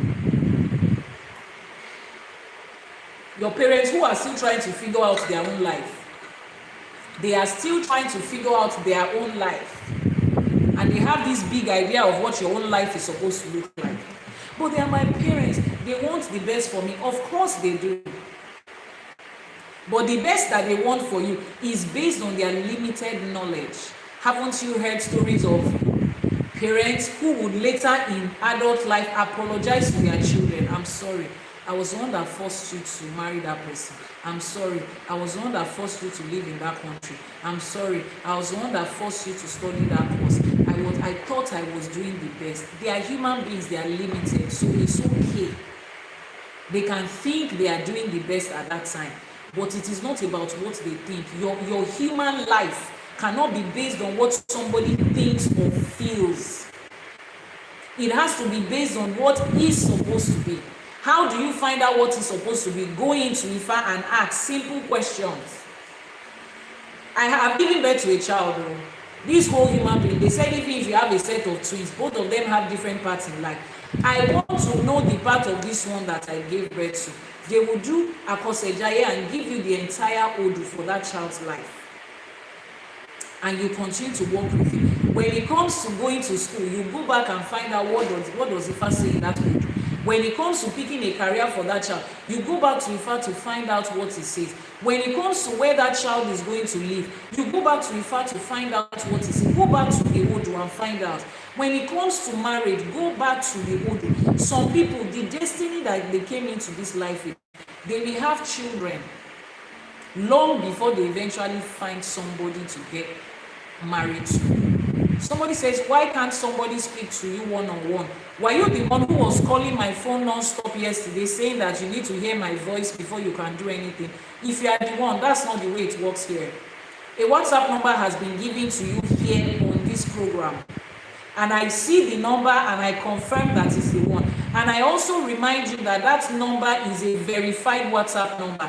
If you are looking at me in real time and I give you a number in real time and you still need me to speak to you before you can trust, please scroll up and go somewhere else. I don't have that luxury of time. If you want to speak to me one-on-one, you will book a consultation. So if you have doubts in your mind, I advise you to please keep your money. It's your hard-earned money. You need to be convinced that you are convinced. Okay, I'm not going to jump on a call with every thousands of person just to prove that I'm the one. No, I've passed that stage in life, fortunately. So if you can copy WhatsApp number from here, this is me speaking to you in real time. This is not AI video. I'm the one that is speaking to you in real life. And I've given you a WhatsApp number to send a message to. If that is not enough, there's so many people on the live stream. Is that okay? You can contact somebody, and trust me, I'm not offended. I just need to put this out there because you kept on calling. at around 10 p.m. You called, I ended the call, you kept on calling. That is very rude and disrespectful. When you call somebody and they end the call and they send you a message, communication courtesy demands that you know that they don't want to speak with you. But you called around about 20 times yesterday. My number is not 911. It's not an emergency contact. You are not even a client that has an unfinished work to do.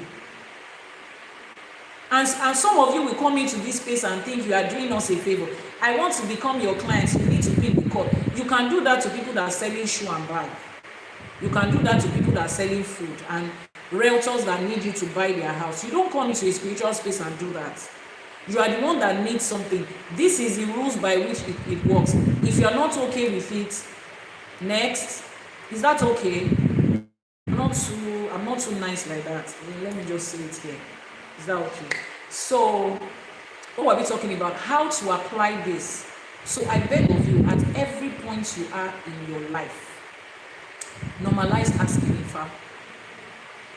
If that career you're building already involves Ifa, it's now easier for you to follow the instructions. What am I supposed to be doing now? Thank you so much for that gift. What am I supposed to be doing next? Where do I take this career? What am I supposed to be doing at this point? Should I involve so and so person? As much as people want to be a part of Ifa College, Iyanifa, I want to do this for you. I want to do this with you. I want to partner with you. Every single person that comes, I make a divination. And the moment my Ori says hold back, and we hold back, we always see how it plays out. Two different times on this page that has been a public one. The first person, she kept on, I just want to work with you. I want to work with you. I want to work with you. My staff and I were taking slow steps. We were taking slow steps. For some reasons, we were taking slow steps. Ifa in the divination, Ifa said this person can work with you. But my Ori just said, hold on with them for a while. Let them learn more. Let them learn more. We had added the person to a group to say, okay, we're going to be giving you your job description here, the activities you're supposed to do. But for some reasons, my PA and I were like, let's just hold on a little bit. And between the time we were holding on, time and opportunity played out itself, and we saw the person. We said, it's not that she couldn't work with Ifa College at that time, but she has not grown the character that she is, because working in a spiritual space involves a lot of character, and we had to let go.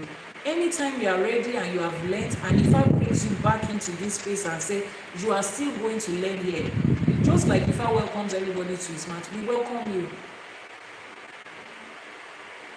The other person, she kept on doing, I'm here, I'm there, pressure, I need to do this, I can do this, I can do this. Ifa said no. Ifa said not at this time. Ifa said that person has some character flaws. And they start to display you, Iyanifa Ewa, you will not be able to tolerate it. And we gave it time. And it played out exactly the way Ifa said. Now imagine that we have gotten those two people into our system. Imagine we've gotten those two people into our system before they started to show their character flaws. What will we do? And that is what is happening to a lot of people. You are building with people that don't have any business with you at the time. They show themselves. The thing that you have built for 3-4 years goes down like this. Then you are doing lawsuits. You are trying to divide this, trying to remove them. Meanwhile, all they have come there to do is to take what is yours away. You didn't know what their plan was. And the whole thing will set you back another 3 years.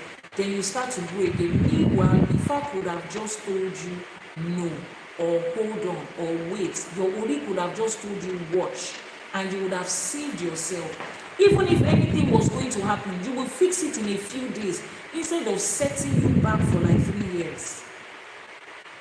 Normalize following the instructions of Ifa. Your life is too precious. It's filled with a lot of good things. It has so many things in it than for you to be throwing it away. With every relationship, a part of everyone. will go. With every new girlfriend that comes, a part of your life will go. With every new boyfriend that comes, a part of your life will go. Once you break up with somebody, it's like they have set you back for like 2-3 years. You didn't do a divination before you went into that relationship. You did not tell Eshu to help you to test their iwapele.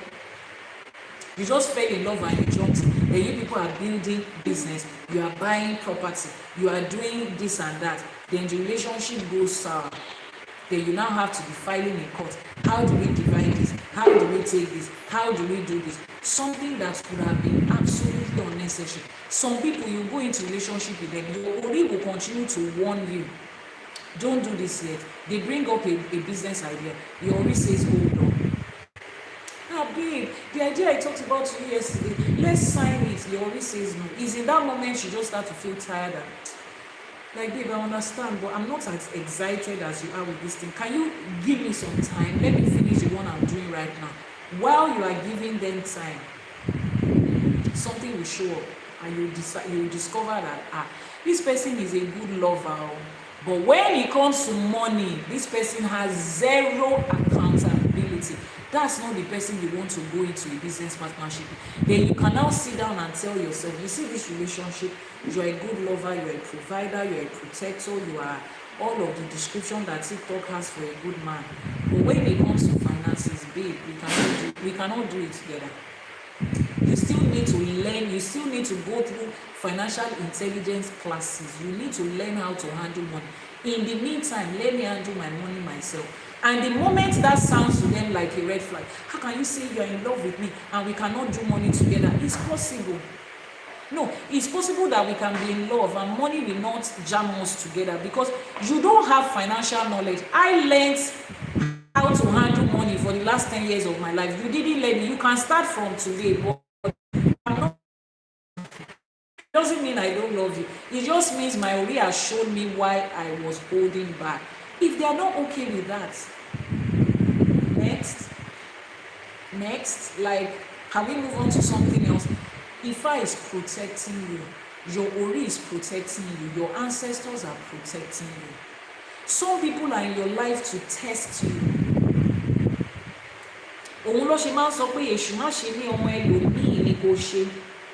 Some people are in your life to test you. For 2 seconds, they will be the crossroad Orisha for you.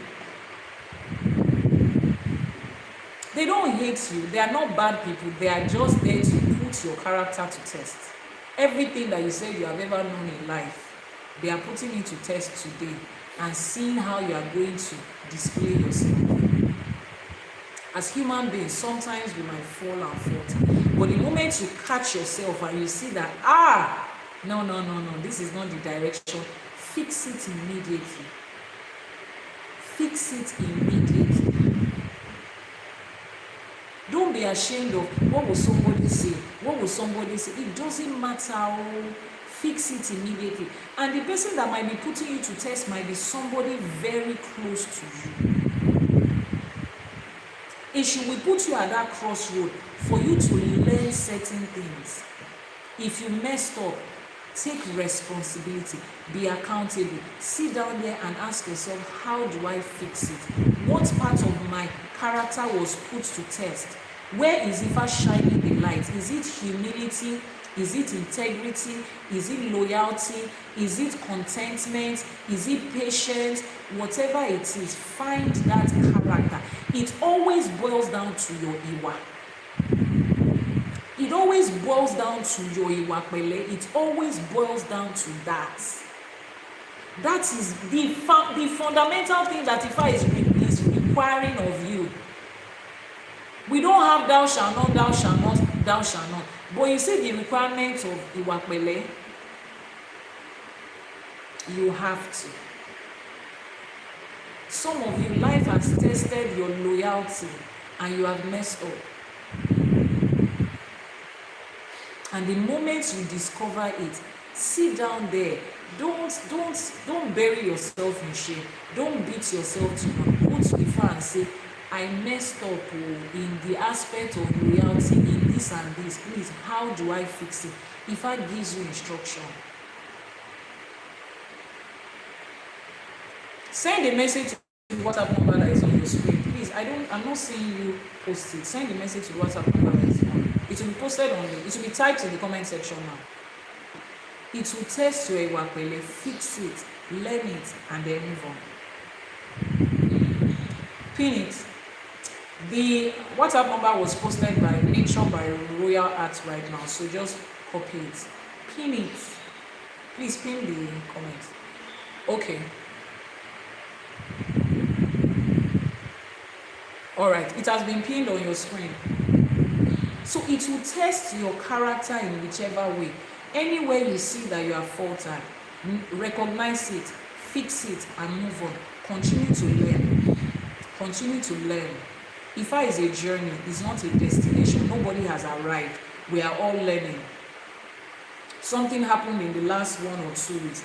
I also learned something. My owls pointed my attention out. Iyanifa, you shouldn't have done this. I've learned it. And we're all moving forward. So wherever it is you are, you have erred in the community of Awo where you are. You have crossed the lines. You have run down boundaries. You have disrespected hierarchy. You have put your mouth into things that doesn't have to do with you.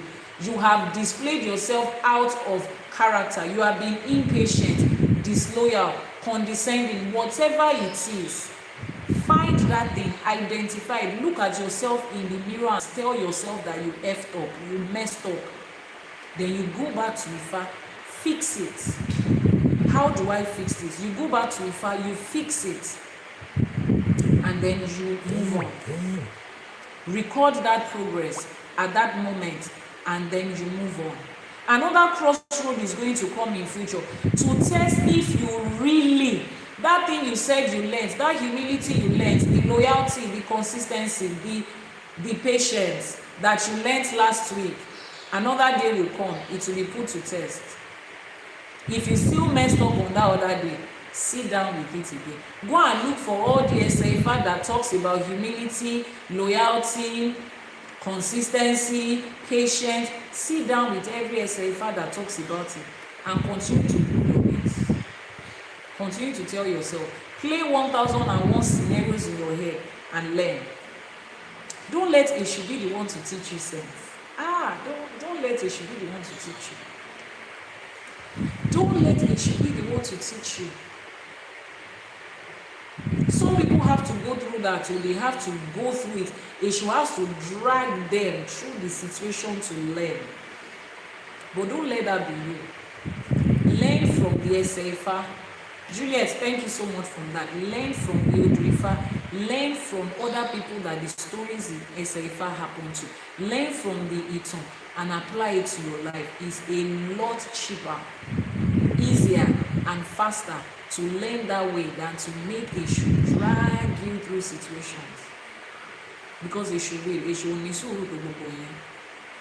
was at one point going to destroy the whole world because people were not making ego and doing their divination regularly. Eshu was like, if they know they are not going to do it, let's destroy everything. Let's scatter everything if they know that they don't have sense.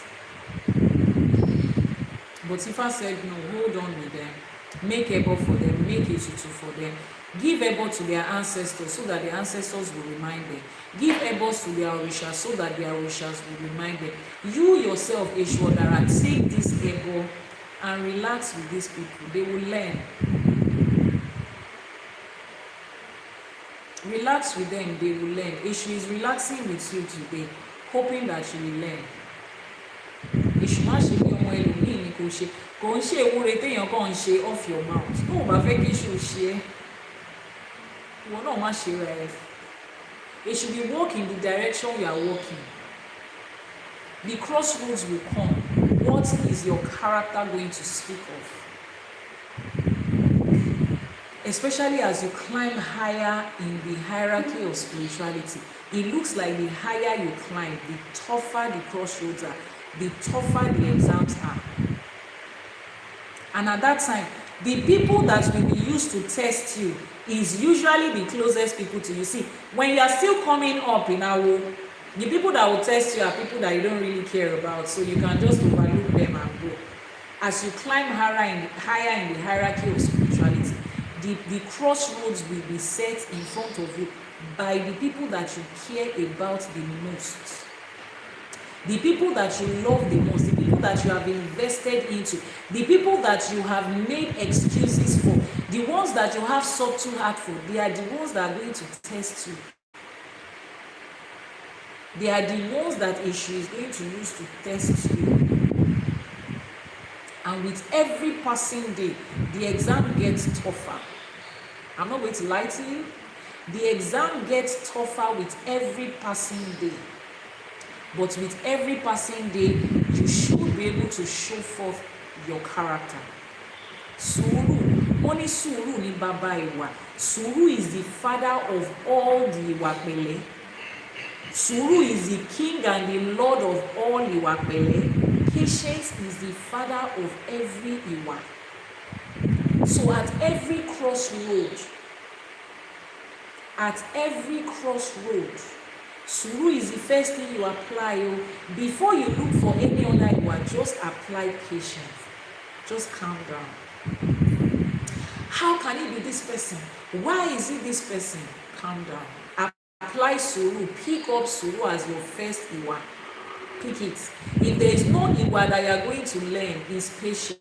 Somebody like me, I always say, I don't too have patience like that. When the rest of you were picking patience, me, I was picking ability to speak. Eloquence was what I was speaking when all of you were grabbing patience. I didn't too pick it like that. So in this life, I'm learning it. Some of you picked it in abundance from home. How do I not like sùúrù? That is hard to do in the middle of storms. I know. Trust me, I know. Trust me, I personally know. Because some of you, your level of sùúrù is way more than my own. I can say it. Even when we are in church, patience is a virtue. I used to tell everybody, I don't have it. Pray for me that I will have it, because what you don't have, you cannot say you have. I'm just growing it. So if you see me display certain level of patience, know that it came from years of learning and growing. But you have to. You sit down and you just say, something happened, a conversation happened last week. One other Iyanifa that is my friend, she was addressing somebody who was addressing both of them. She told the person, she said, me, I'm not Iyanifa Ewa. Iyanifa Ewa is restricting herself. She is being, me, I'm not Iyanifa Ewa. If you come for me, I will work to. And I was happy that she recognized that Iyanifa Ewa is just holding herself and restricting herself. I know what I can do. So don't even think I will give you the level of sùúrù that Iyanifa is giving. Let me just warn you ahead of time. Second warning, we will scatter this place. And I saw that message and I said, wow, it means a lot to me that somebody is referring to me, referencing me in the garment of sùúrù. I was like, okay. I'm grateful that I know what I could have done in that situation, but I just said, let's just smile over it. The person in this situation, even though the person is way older than us in age, the person displayed childishness. So let's treat them like a child.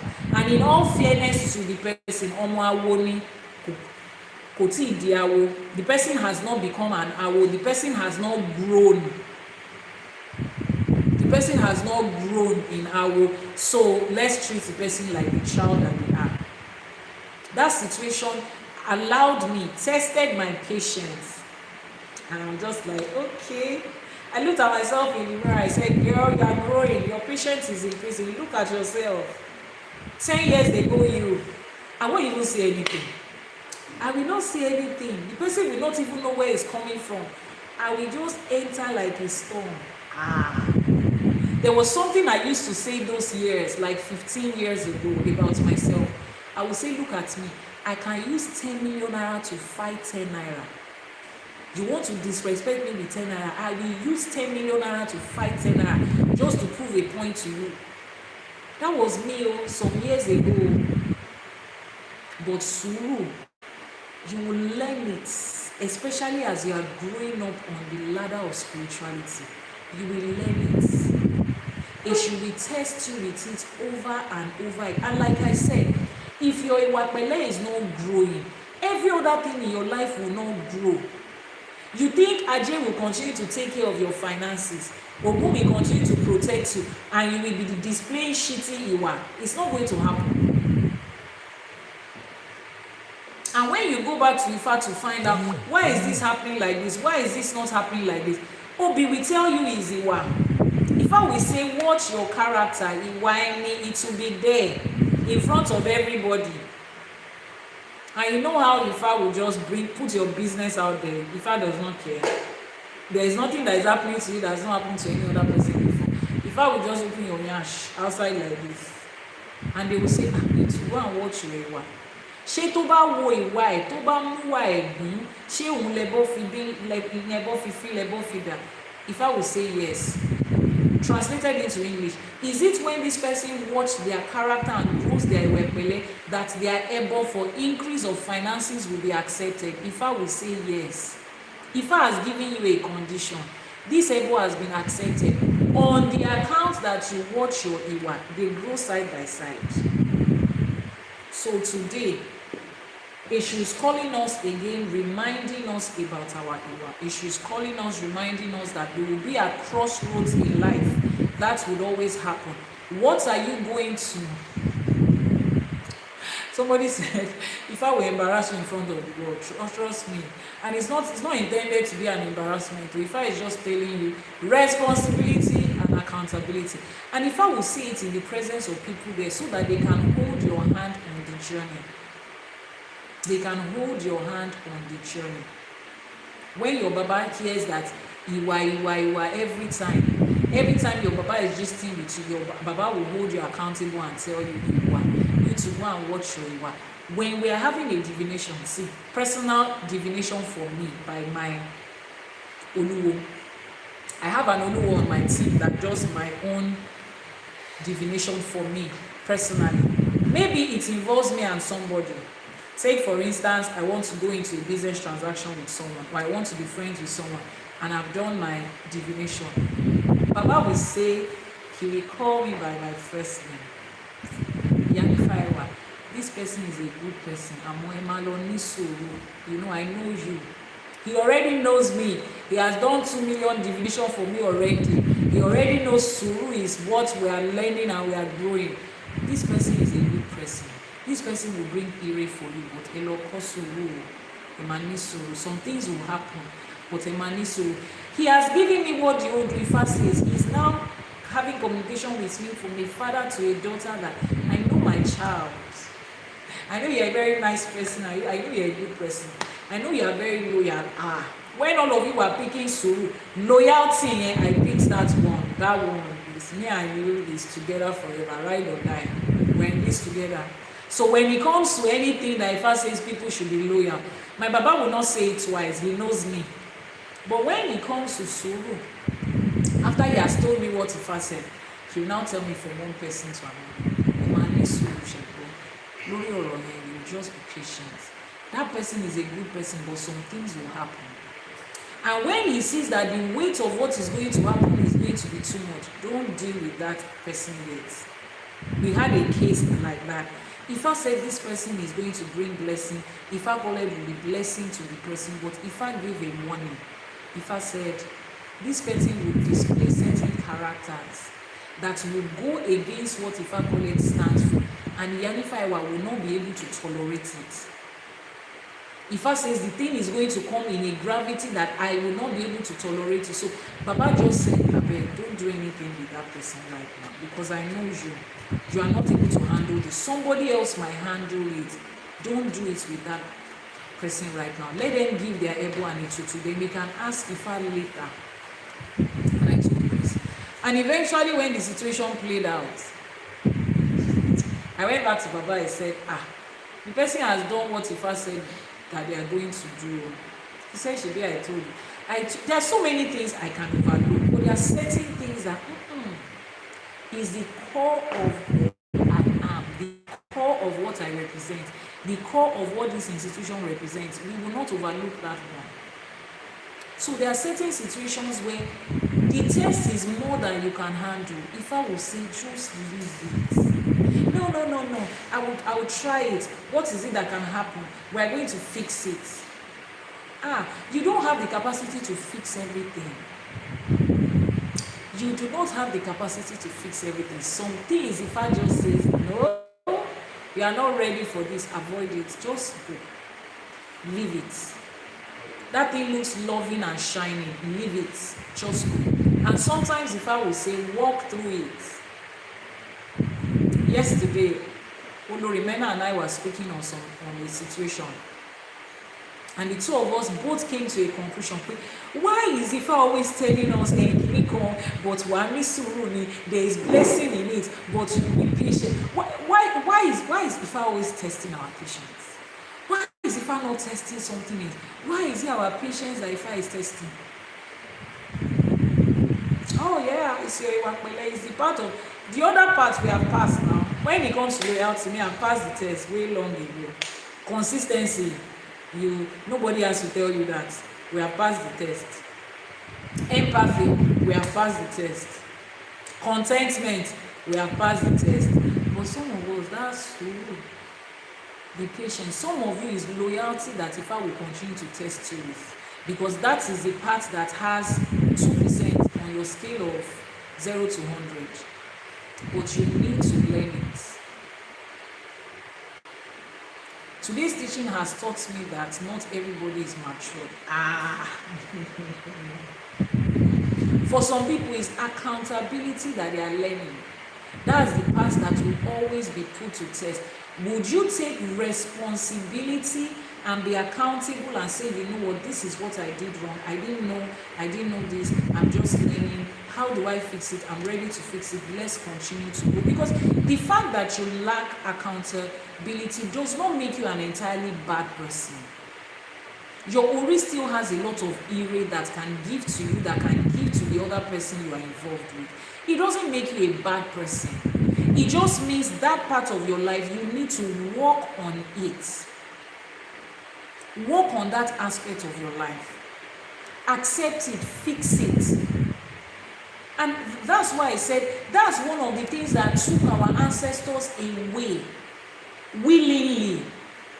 They presented to them lack of responsibility, lack of being accountable. It was an easy way to choose. And today, it will still drive so many people away. So many people will come to Ifa out of joy and, oh, this is what is in vogue. They will come here to find out that you need to be accountable. They won't be able to stay. Ifa has a lot to do with hierarchy. Spiritual hierarchy.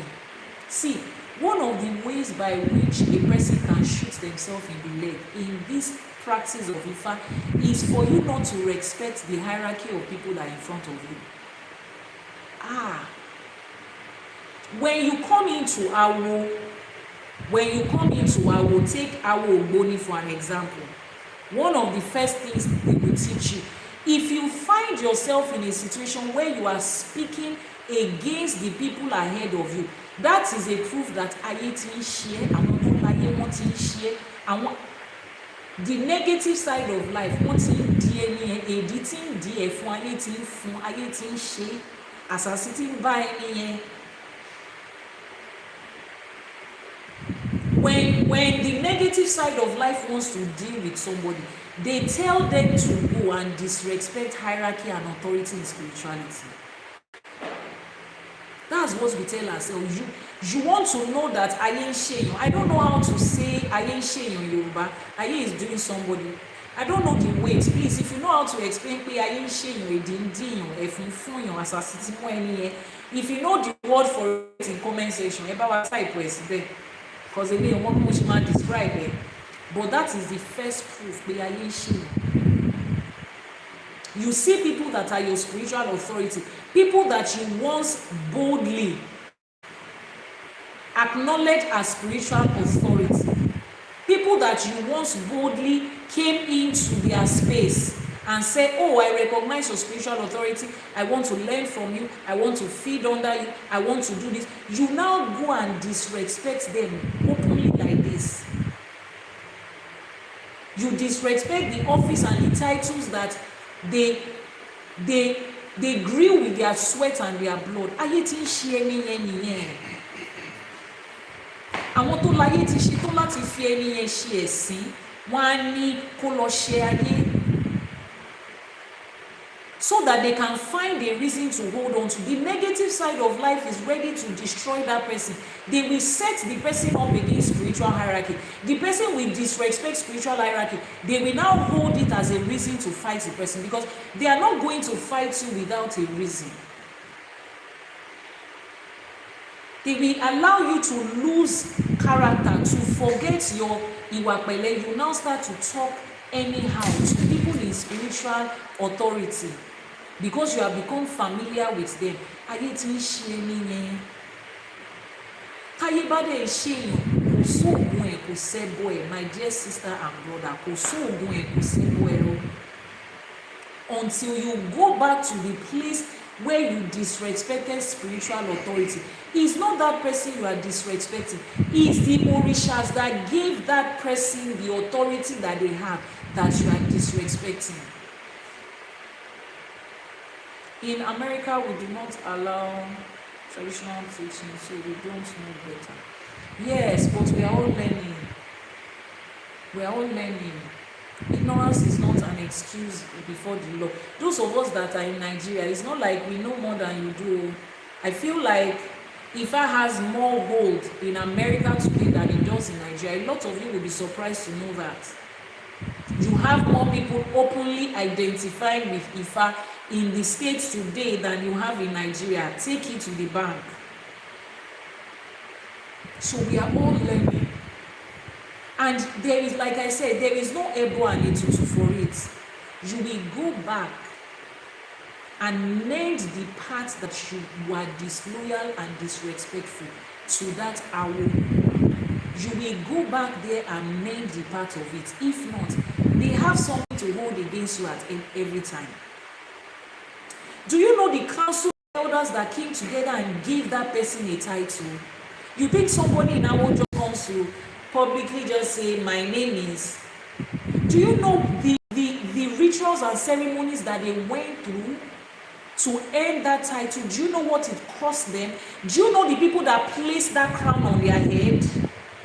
Do you know the hierarchy of powerful people that they represent every time they show up with that title? And you think you want to set yourself up against that? Because one Baba is sitting down somewhere and telling you, Majolo Muwenye, especially if the person you are setting yourself up is a woman. Ha. Especially if the person you are setting yourself up is a woman. When I say woman, I don't just mean by biological gender. I mean by association with the awo that they belong to. Ejo, please. The crossroad of life will bring us into places. As it's testing you, apply suru and sense. That situation will come, relax. Relax. Relax. Breathe. And then address the situation. See, in Yoruba tradition, I'm not talking about Ifa, Yoruba tradition, if an elder offends a child, is the child that is still going to apologize? How many of you grew up in that setting? I'm sure it's not only Yoruba, major parts of Africa. If your father does something wrong to you as a child, you are still the one that is going to apologize to your father. You do not have the right to look into your father's face and say he did something wrong.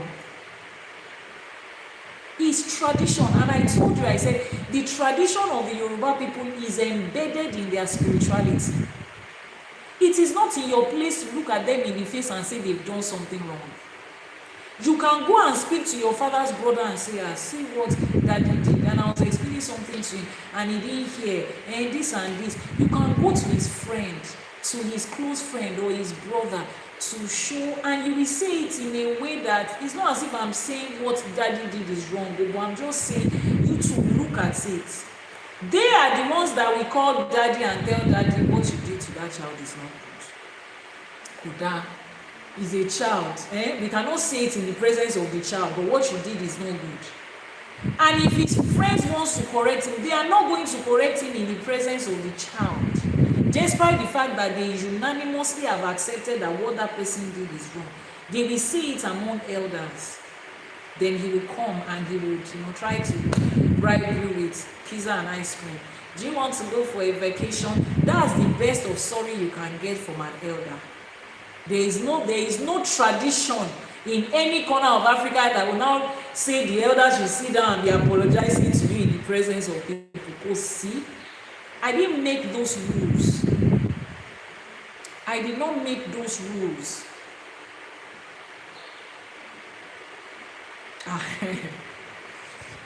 Olori Mena, she's an Olori because she's married to a Kabiyesi. A Kabiyesi is a king. She said, regardless of your office, recently Kabiyesi had to mildly apologize to an Oloye who was in the wrong.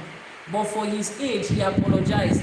Tradition be respected. Eshegoni.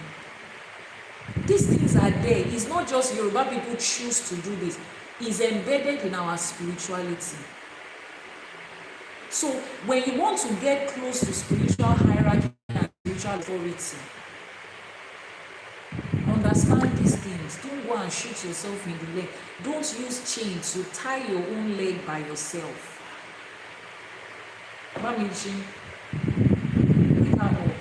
Stand up, stand up, stand up, stand up. Everybody that sees HRH Mena, Her Royal Highness, she's a queen. She's an Olori. She's the queen of an entire palace and kingdom.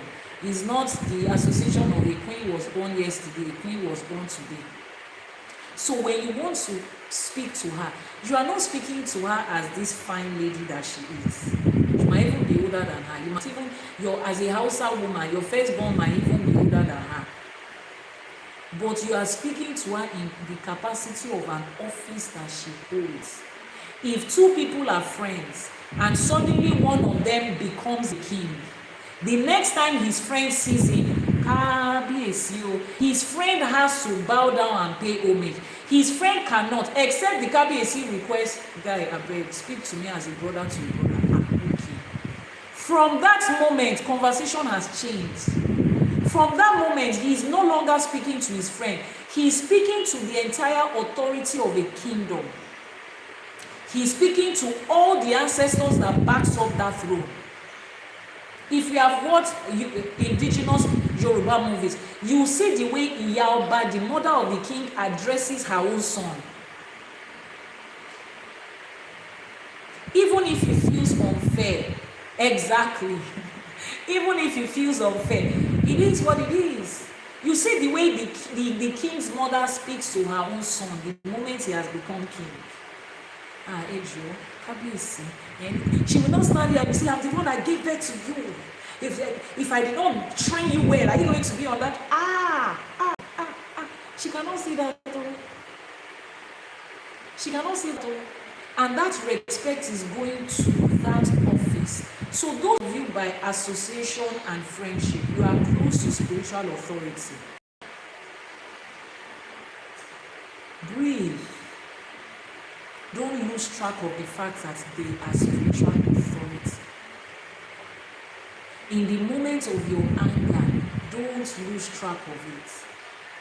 I'm saying this especially because of what happened recently.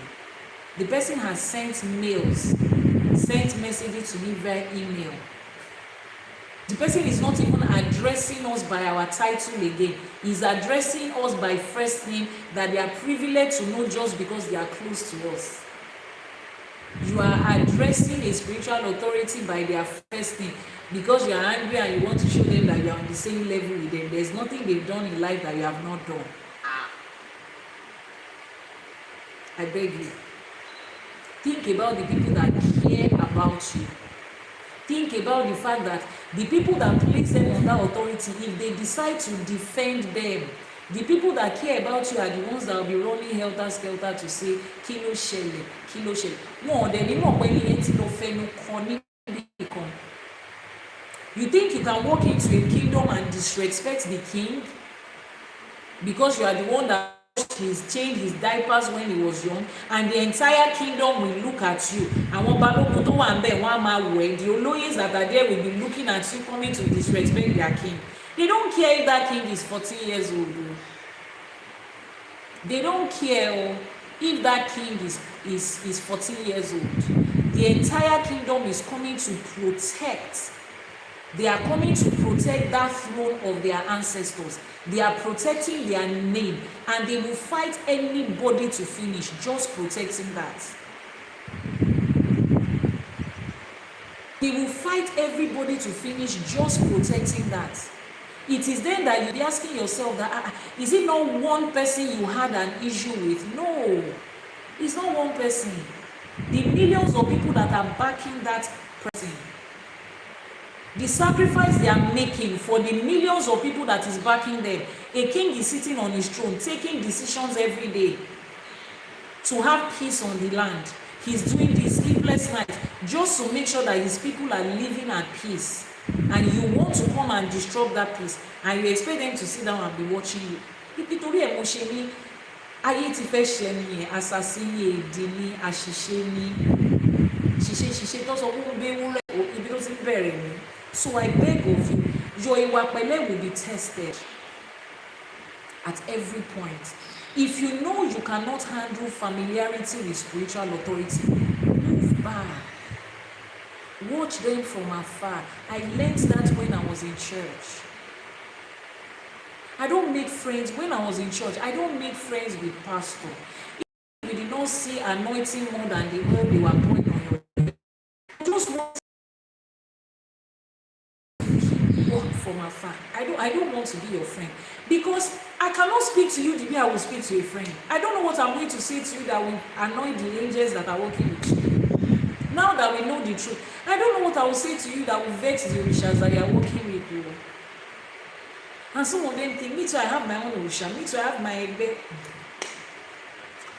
I'm just saying, if you know you cannot handle it, if you know you cannot handle it, somebody says, are spiritual authorities meant to act with impunity? You know the answer to the question you have asked yourself. You know the answer to the question you asked yourself. If you cannot, like I gave you example of your father. Is your father an imperfect person? Yes. Is your father an imperfect person? Yes. Can your father make mistakes? Yes. Does that give you the right as a child to look into your father's face and say, what's the meaning of this nonsense you are doing? See the way you are doing and everything in the house is going. No. No, you don't. Even when you know that he's making wrong choices, you are still giving him the respect that is due to him as a father. It is not your place. If you feel this thing is getting too much, you speak to a friend, a brother, your grandma, your uncle, people that are in the same caliber and category and level with him. Explain it to them, and they will caution. They are the ones that will. They are the ones that will. And our parents they are our first physical orishas, especially our mothers.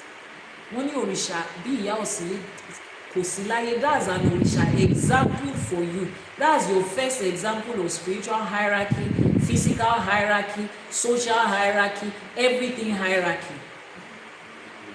It's easy for us to look around and say, why are our spiritual elders still acting like that? Until you become a spiritual elder yourself, you will see how easy it is. You will get there one day. That's Elédùmarè. Then you now say, so this is what Iyanifa was talking about that day. Queen Mena said something here. She said, Pastor Chris taught me one thing. If you don't call him, if you didn't call him, don't dishonor him. If you are not the one that gave them the title, don't dishonor the title. We went to the same church. We were leaders in the same church. So there are certain things that we understand. What if somebody's mother is a narcissist? It doesn't matter who they are. It doesn't matter. Whether your mother is a narcissist or she's a black witch, if you come to do Ifa, if you come for an Ifa divination, I ask you for your name and your mother's name. It's not the same mother's name you are going to give to me. Yes. If you want to make Ebo and do spiritual work for you, is it not that same mother we are going to mention? Yes. Ifa is not going to say, your mother has bad character, we cannot mention her name in this divination. She remains your portal between human and spiritual life forever. Leave the people that deal with character to deal with that part of her character. You don't have to be bestie with her. You don't have to love her, but you have to respect her.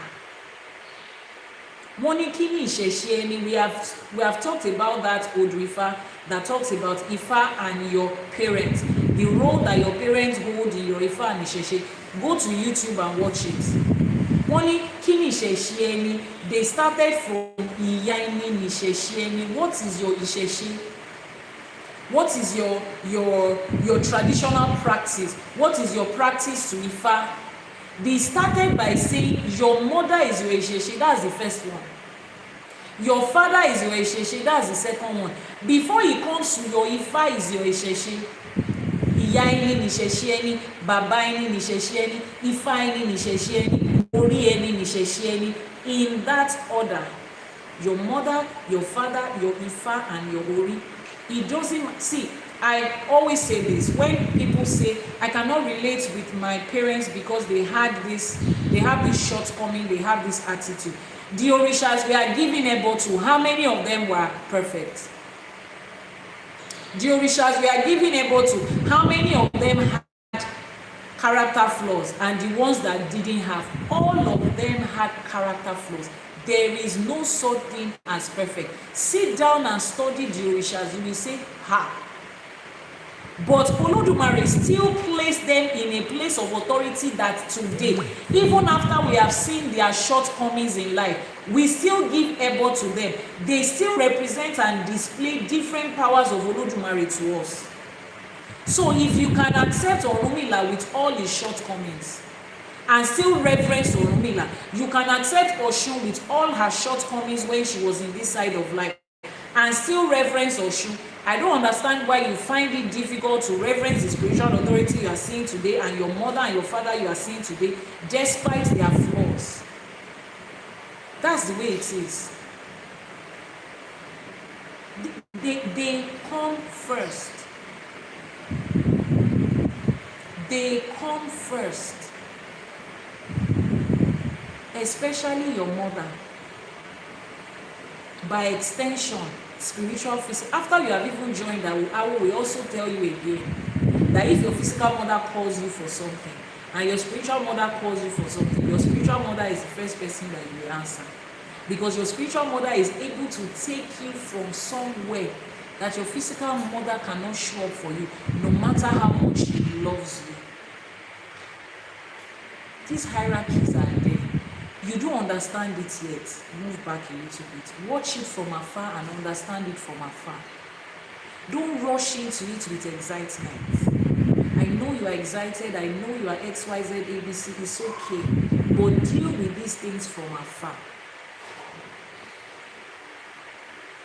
In Isheshe, can a mother do ebo in place of her children if the children are absent? Oh, in Isheshe, anybody can do ebo in place of anybody. I can do ebo for somebody that is bedridden and is not conscious of life.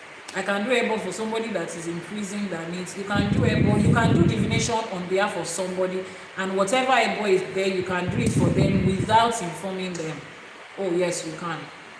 As long as you have their details, you can do ebo for them. Orishas will look at the situation. Orisha will look at the situation, analyze the situation as it is, and move in accordingly as it's supposed to be. Some of you are married to people that are not Isheshe practitioners. Your husband is about to go on a journey. You now call your Baba, please do ebo for give ebo to Ogun on behalf of my husband that is about to travel. And you have his name and his mother's name. The ebo will be down and Ogun will keep him safe. And he will come back safely and tell you, look what the Lord has done. In my body, and they don't know that it's Ogun that he did. Instead of them to be shouting Ogun, but someday along the line he would understand. But can you give Ebo? Yes, you can. On behalf of your children, your sibling, your spouses, your friends, a situation that you're, on behalf of the organization you work with, if I is showing you that something is about to happen, and you love that organization, you love the people that you work with, you can give Ebo on behalf of that organization to allow a negative wind that is blowing to pass over. And everything will be fine. And nobody will know that you made the Ebo, and everybody will continue their life. And it will be fine like that. So please, issue, don't let's forget that we're talking about issue. We have come to the end of our teaching today. Auntie Lande, Eko Ojimo, Eshegoni Adupe. We have come to the end of our teaching today. Please post the WhatsApp number in the comment section. Yes, so our parents are 100% imperfect, just like us. You are looking at your parents right now. I told somebody, I said, some of us that are raising children right now, some of you, don't let me add myself to the list, you should be putting money aside in one account for your children, because their healing with the therapist will be long. You don't realize what you are doing right now. You don't know how it's affecting them. You are just doing what you think is best. And then one day, you will be the parents that your child is talking about in therapy session. And they are having to pay millions in therapy session just to heal from the decisions you are making today. Does that make you a bad person? No. It just makes you an imperfect person like every other person, including your parents. The moment you understand that imperfect cannot come from anybody, you'll be able to accommodate certain flaws, even if it doesn't sit well with you. I'm not saying love them and become their best. Oh, mommy, mommy, mommy, mommy, to a narcissistic mother. No. I'm saying understand the fact that she's imperfect, and that is her own way of displaying imperfection. Because the truth is this: no right-thinking human being wants to wake up one morning and hurt their children. On a scale of 1 to 10, you will barely find 1 out of 10 parents that said, I want to get pregnant, or I want to impregnate somebody and give birth to a child and hurt that child. That person is not mentally, psychologically, spiritually, and emotionally balanced. So at the end of the day, when we sit down and think about what is informing that their own attitude, there are so many things that was also wrong in their childhood. There's so many things that they are not handling well, that they are not telling you. Nobody will wake up and say they want to hurt their children. It's not a normal, especially a mother. Naturally, a mother is not like that. Some things must have informed that her decision. Something is informing it. You might know, you might not know. I'm not saying give that as an excuse to constantly be in that space. No. But once you have that at the back of their mind, as they are displaying that thing, you are able to move away from it and say, you know what, I'm not the one that caused this problem for you. But as an adult now, I can take myself away. Mommy, I love you, but I don't want to be around this. I respect you, I don't want to be around it. And that is okay. But that you will treat your mother with disrespect and in a certain kind of way because you feel every other mother is better than her. Ìyá ẹni ni ìṣẹ̀ṣe ẹni o, bàbá ẹni ìṣẹ̀ṣe ẹni o, orí ẹni ni ìṣẹ̀ṣe ẹni, Ifá ẹni ni ìṣẹ̀ṣe ẹni, in that order. Láṣẹ Èdùmàrè, as parents that are raising children, Elédùmarè á fún wa ní ọgbọ́n ìmọ̀ àti òye to raise those children aright. Láṣẹ Èdùmàrè. Even in our imperfections, please, ẹ bá mi fún àwọn ọmọ yẹn ní máa ń tẹ́ ẹ bá mi fún wọn. Because this call and response, mo ṣe sọ láàárọ̀, give it to them. Take the mic from them. Láṣẹ Èdùmàrè, every wisdom, every knowledge, every understanding that we need to raise our children aright, Elédùmarè á fi fún wa. Láṣẹ Èdùmàrè. Lórí àwọn ọmọ wa a ní ṣí ẹsẹ̀ gbé. We will not lead them astray. We will not be the reason that our children will sit down in therapy for years trying to heal. Every decision we are making right now at the crossroads of life that involves our children, Elédùmarè will help us to take the right decisions. Láṣẹ Èdùmàrè. Whatever pattern has flown in your lineage, in your family, that involves parents acting in a certain kind of way to their children and not having good relationship with their children. Láṣẹ Èdùmàrè, ó ti dórí tiyín báyìí, ó ti parí. Ó ti dórí tiyín báyìí, ó ti parí. Láṣẹ Èdùmàrè. You will raise your children aright. You will lead your children aright. Wọ́n ní atakóró wọnú àdó kan ò lè mọ ọmọ ẹ̀wọ̀. Èmi àti yín, we will secure our children's life and future in the right way. Láṣẹ Èdùmàrè. For every decision we are making with them and we are guiding them to make, all our decisions will be directed by Ifá. Láṣẹ Èdùmàrè. On this journey, àwọn ọmọ wa wọn ò ní, their path will be kept from wicked and unreasonable people. Láṣẹ Èdùmàrè. When our children are speaking about us, they will speak about us in love, in honor, in peace, in joy, and in every good blessing that comes with it. Láṣẹ Èdùmàrè. As parents, we are imperfect on this journey, but àwọn tó láyé, àwọn tó nílẹ̀, àwọn ọ̀yà mi ọ̀pàkẹ́ àlàkẹ́, àwọn abiyamọ ayé, abiyamọ ọ̀run, wọ́n á bá wa ṣe tiwa láṣẹ pé. Láṣẹ Èdùmàrè. Àní kábàámọ̀ pé a bímọ. Àwọn ọmọ wa ò ní kábàámọ̀ pé wọ́n ní wa ní òbí. Láṣẹ Èdùmàrè. Gbogbo bá a ṣe wá ń ṣe, tá à ń sáré sókè, tá à ń sáré sódò nítorí ọmọ, àní ṣe lásán. Láṣẹ Èdùmàrè. Àwọn ọmọ yẹn lójú ẹ̀mí wa, wọ́n á di irun, wọ́n á digba, wọ́n á débi gíga. Láṣẹ Èdùmàrè. Ìjọ tó bá ń ṣe nǹkan ẹ̀yẹ, ìjọ táyé bá ń yẹ wọn sí, ìjọ tó bá débi gíga, wọn ò wá ní fi wá ṣàwátì. Láṣẹ Èdùmàrè. Ẹni ẹlẹ́ni ò ní gbà ṣe wá ṣe o. Wọn ò ní dìde ìṣẹ́jú kan fún wa lọ́jọ́ yẹn. Láṣẹ Èdùmàrè. Iṣẹ́ là ń ṣe o, bá a ṣe ń tọ́mọ, iṣẹ́ là ń ṣe. Ìjọ tí èrè iṣẹ́ yẹn bá máa dé, wọn ò ní fẹ́ ní kọ́kọ́ nù wá ṣàwátì. Láṣẹ Èdùmàrè. Àwọn ìyá tó da ẹ̀jẹ̀ lé wa ní orí, ọmọ aráyé ò ní kọ̀ dí àìmọ̀ṣe wọn sí wa. Láṣẹ Èdùmàrè. Àwọn ìyá tó da ẹ̀jẹ̀ wọn lé wa lórí, ọmọ aráyé ò ní kọ ẹ̀yìn wa sí wọn. Láṣẹ Èdùmàrè. Gbogbo àwọn ọmọ tá a wá bí, wọn ò ní di àwọn ọmọ àwòsá tí wọn ò lè rojú ara wọn. Elédùmarè á fi ìfẹ́ tòótọ́, wọn á fi so gbogbo àwọn ọmọ wa pọ̀. Láṣẹ Èdùmàrè. Kò sí bó ṣe lè lọ nílé ayé tó kọ́ dàgbà kọ́ dògbó, Elédùmarè ò ní yà wọ́n. Láṣẹ Èdùmàrè. Àwọn tó wá jókòó sínú òkùnkùn, tọ́lókù bí tẹ́ ẹ máa gbé gbà, tí wọn ò fẹ́ kẹ́ ẹ jẹ wọn mọ́, tó ò fẹ́ kẹ́ ẹ jèrè ọmọ, àwọn tó láyé á gbéṣẹ́ fún wọn, àwọn tó nílẹ̀ á gbéṣẹ́ fún wọn, àwọn tó ṣílẹ̀kùn ọjọ́ ìní, wọ́n á tì wọ́n síbi táyé ti ń yọ̀, ẹsẹ̀ wọn á yọ̀. Láṣẹ Èdùmàrè. Àwọn òrìṣà tá à ń gbẹ́bọ fún wọn á bá wọn jà. Ṣàngó, ọba Kòso, Arábàmbí ọkọ Ọya, alágbádá iná, aláwọ̀ tẹ́lẹ̀ ọ̀hún, á fi iná, á fi bá wọn jà. Láṣẹ Èdùmàrè. Ọ̀ṣunṣẹ̀ǹgẹ̀ṣẹ̀ olóòyàn ayò ládékojú ẹbọra tí ń gbé nínú omi, ìyá mi ẹ̀rùjẹ alágbolódò á pọnmi dà sínú wọn. Láṣẹ Èdùmàrè. Wọ́n á ríjà Ọya o, wọ́n á ríjà Èṣù, wọ́n á ríjà Ògún. Láṣẹ Èdùmàrè. Lórí àwọn ọmọ wa, ire lọ́tún, ire lósì ló máa jẹ́ tiwọn. Láṣẹ Èdùmàrè. Ibi táwa ò lè dé, àwọn ọmọ wa débẹ̀, wọ́n á jù bẹ́ẹ̀ lọ. Láṣẹ Èdùmàrè. Gbogbo ibi táwọn ọmọ yẹn wá lọ, tá à lè tẹ̀lé wọn débẹ̀, àwọn tó láyé á dáàbò bò wọn, àwọn tó nílẹ̀ á dáàbò bò wọn. Ojú rere báyìí ló máa rí. Láṣẹ Èdùmàrè. Nínú ẹ̀kọ́ wọn, wọ́n máa yege. Bó ṣe ń jáde tó ń ṣeré tó ń wọlé, wọn ò ní fẹsẹ̀ kọ, wọn ò ní fẹnu kọ, wọn ò ní táṣọ àgbàmọ́lẹ̀, wọn ò ní bí aráyé nínú. Ẹni tó máa ṣẹ̀ tí ò ní dáríjì wọn, Elédùmarè ò ní jẹ́ kó bá wọn pàdé. Láṣẹ Èdùmàrè. Àwọn ọmọ wa ò ní dùbúlẹ̀ àìsàn fún wa o. Àwa náà ò ní dùbúlẹ̀ àìsàn fún wọn. Ọmọ aráyé ò ní fọmọ dà wá láàmú, àwa náà ò ní dìdààmú fáwọn ọmọ wa. Láṣẹ Èdùmàrè.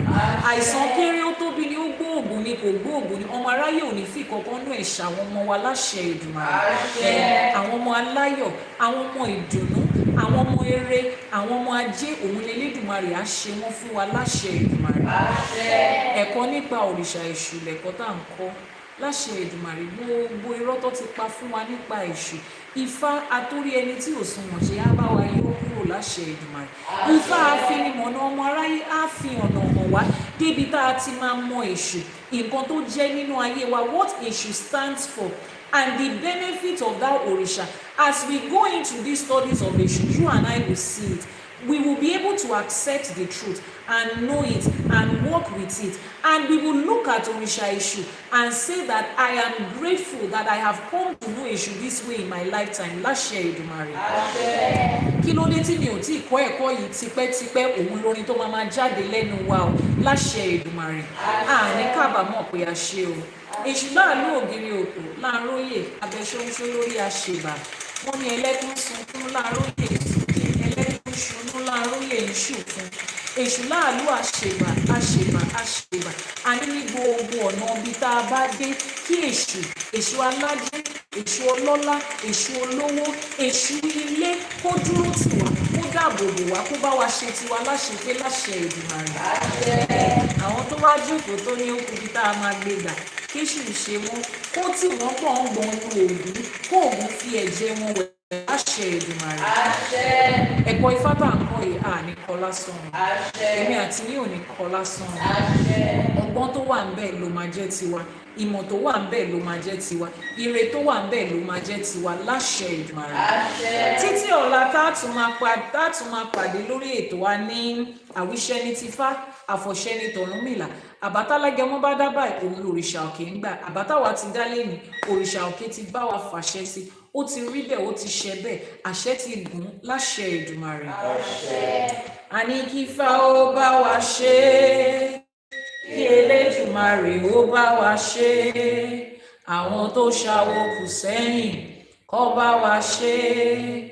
A ní kí Ifá ó bá wa ṣe, kí Elédùmarè ó bá wa ṣe, àwọn tó ṣàwo kù sẹ́yìn kó bá wa ṣe. Ifá bá wa ṣe o, Elédùmarè á bá wa ṣe, àwọn tó ṣàwo kù sẹ́yìn wọ́n á bá wa ṣe tiwa láṣepé o láṣẹ Èdùmàrè. If you have not grabbed a copy of the sacred text of Ifá, please head over to the website ifacollect.ng to get a copy for yourself.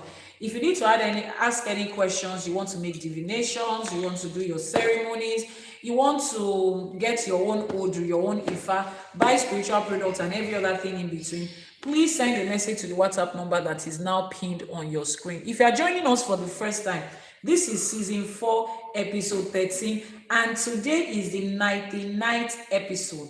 99th episode of Àṣẹ for today. So tomorrow, Láṣẹ Èdùmàrè, to be episode what? 100. What's gonna happen tomorrow? I still don't know, but it's going to be episode 100 tomorrow. For 100 days, Juliet Eshegoni, for 100 days, or for the past 99 days, we have been showing up here. I have been showing up to teach. You have been showing up to learn and listen. You have applied it into your life. You have come back to say, Iyanifa, look what Ifá has done for me. And we have all together thanked our Awo, and Awo has thanked Ifá, and together we have said, Olódùmarè Ọba Aláàánú Adúpẹ́. And it's going to be episode 100 tomorrow. But there will be so much rejoicing. And maybe I might just have a free gift for everybody that comes to the live streaming tomorrow. So invite your friends and family. Maybe there will be popcorn and wine to go around. Or maybe it's a gift that you have been looking at Ifá Collect to say, I wish I can do this. I wish I can learn this. We don't know what it's going to be. But tomorrow, we will be here. And guys, don't forget that 3rd of June is 100th birthday. Me, I like party. And we are going to celebrate that amazing singer that is doing a lot for ÌШЭШE and Ifá. He's the pioneer of Afro tradition that infuses Ifá and Afro music together. He's a pioneer of Afro tradition. And like I said, celebrate people while they are alive. Give them their flowers when they can see it and smell it, and put it into water and watch it grow, not after they've gone. You now go and be doing say baba rele kò sí ẹni tó ń sìyàn kankan rele, ẹni tó bá sìyàn rele máa ń tẹ̀lé èèyàn ni. Ṣé o fẹ́ tẹ̀lé bàbá délé? O ò tẹ̀lé bàbá délé, so o sí anybody lọ sí anywhere kankan.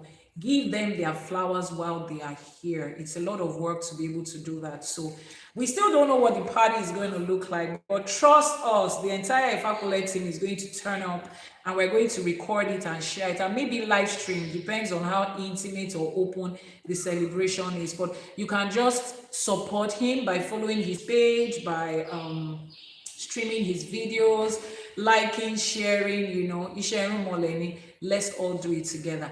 So tomorrow I'll be back again 6 a.m. Nigerian time on ԻΣΕΕ for today to get the replays of all the 99 episodes that we've had. Head over to the YouTube channel Iyanifa Ewa TV on YouTube. Iyanifa Ewa TV on YouTube. And don't forget to grab a copy of ΙΣΕΕ for today for your children. I know as adults, you enjoy it and you learn every day. And you're like, Iyanifa, thank you for the teaching. But your children also need it. So if you have teenagers, age 12 and above, this is ΙΣΕΕ for today, ΙΣΕΕ Nation for teenagers. If you have children age 7 to 11, this is ΙΣΕΕ for today for children age 7 to 11. And you know what she fine, and you know what she learn. And if you have the very cuties age 3 to 6, those amazing ones that will look at you with the puppy eyes and take all your money away. Those children have that, they have that talent. You just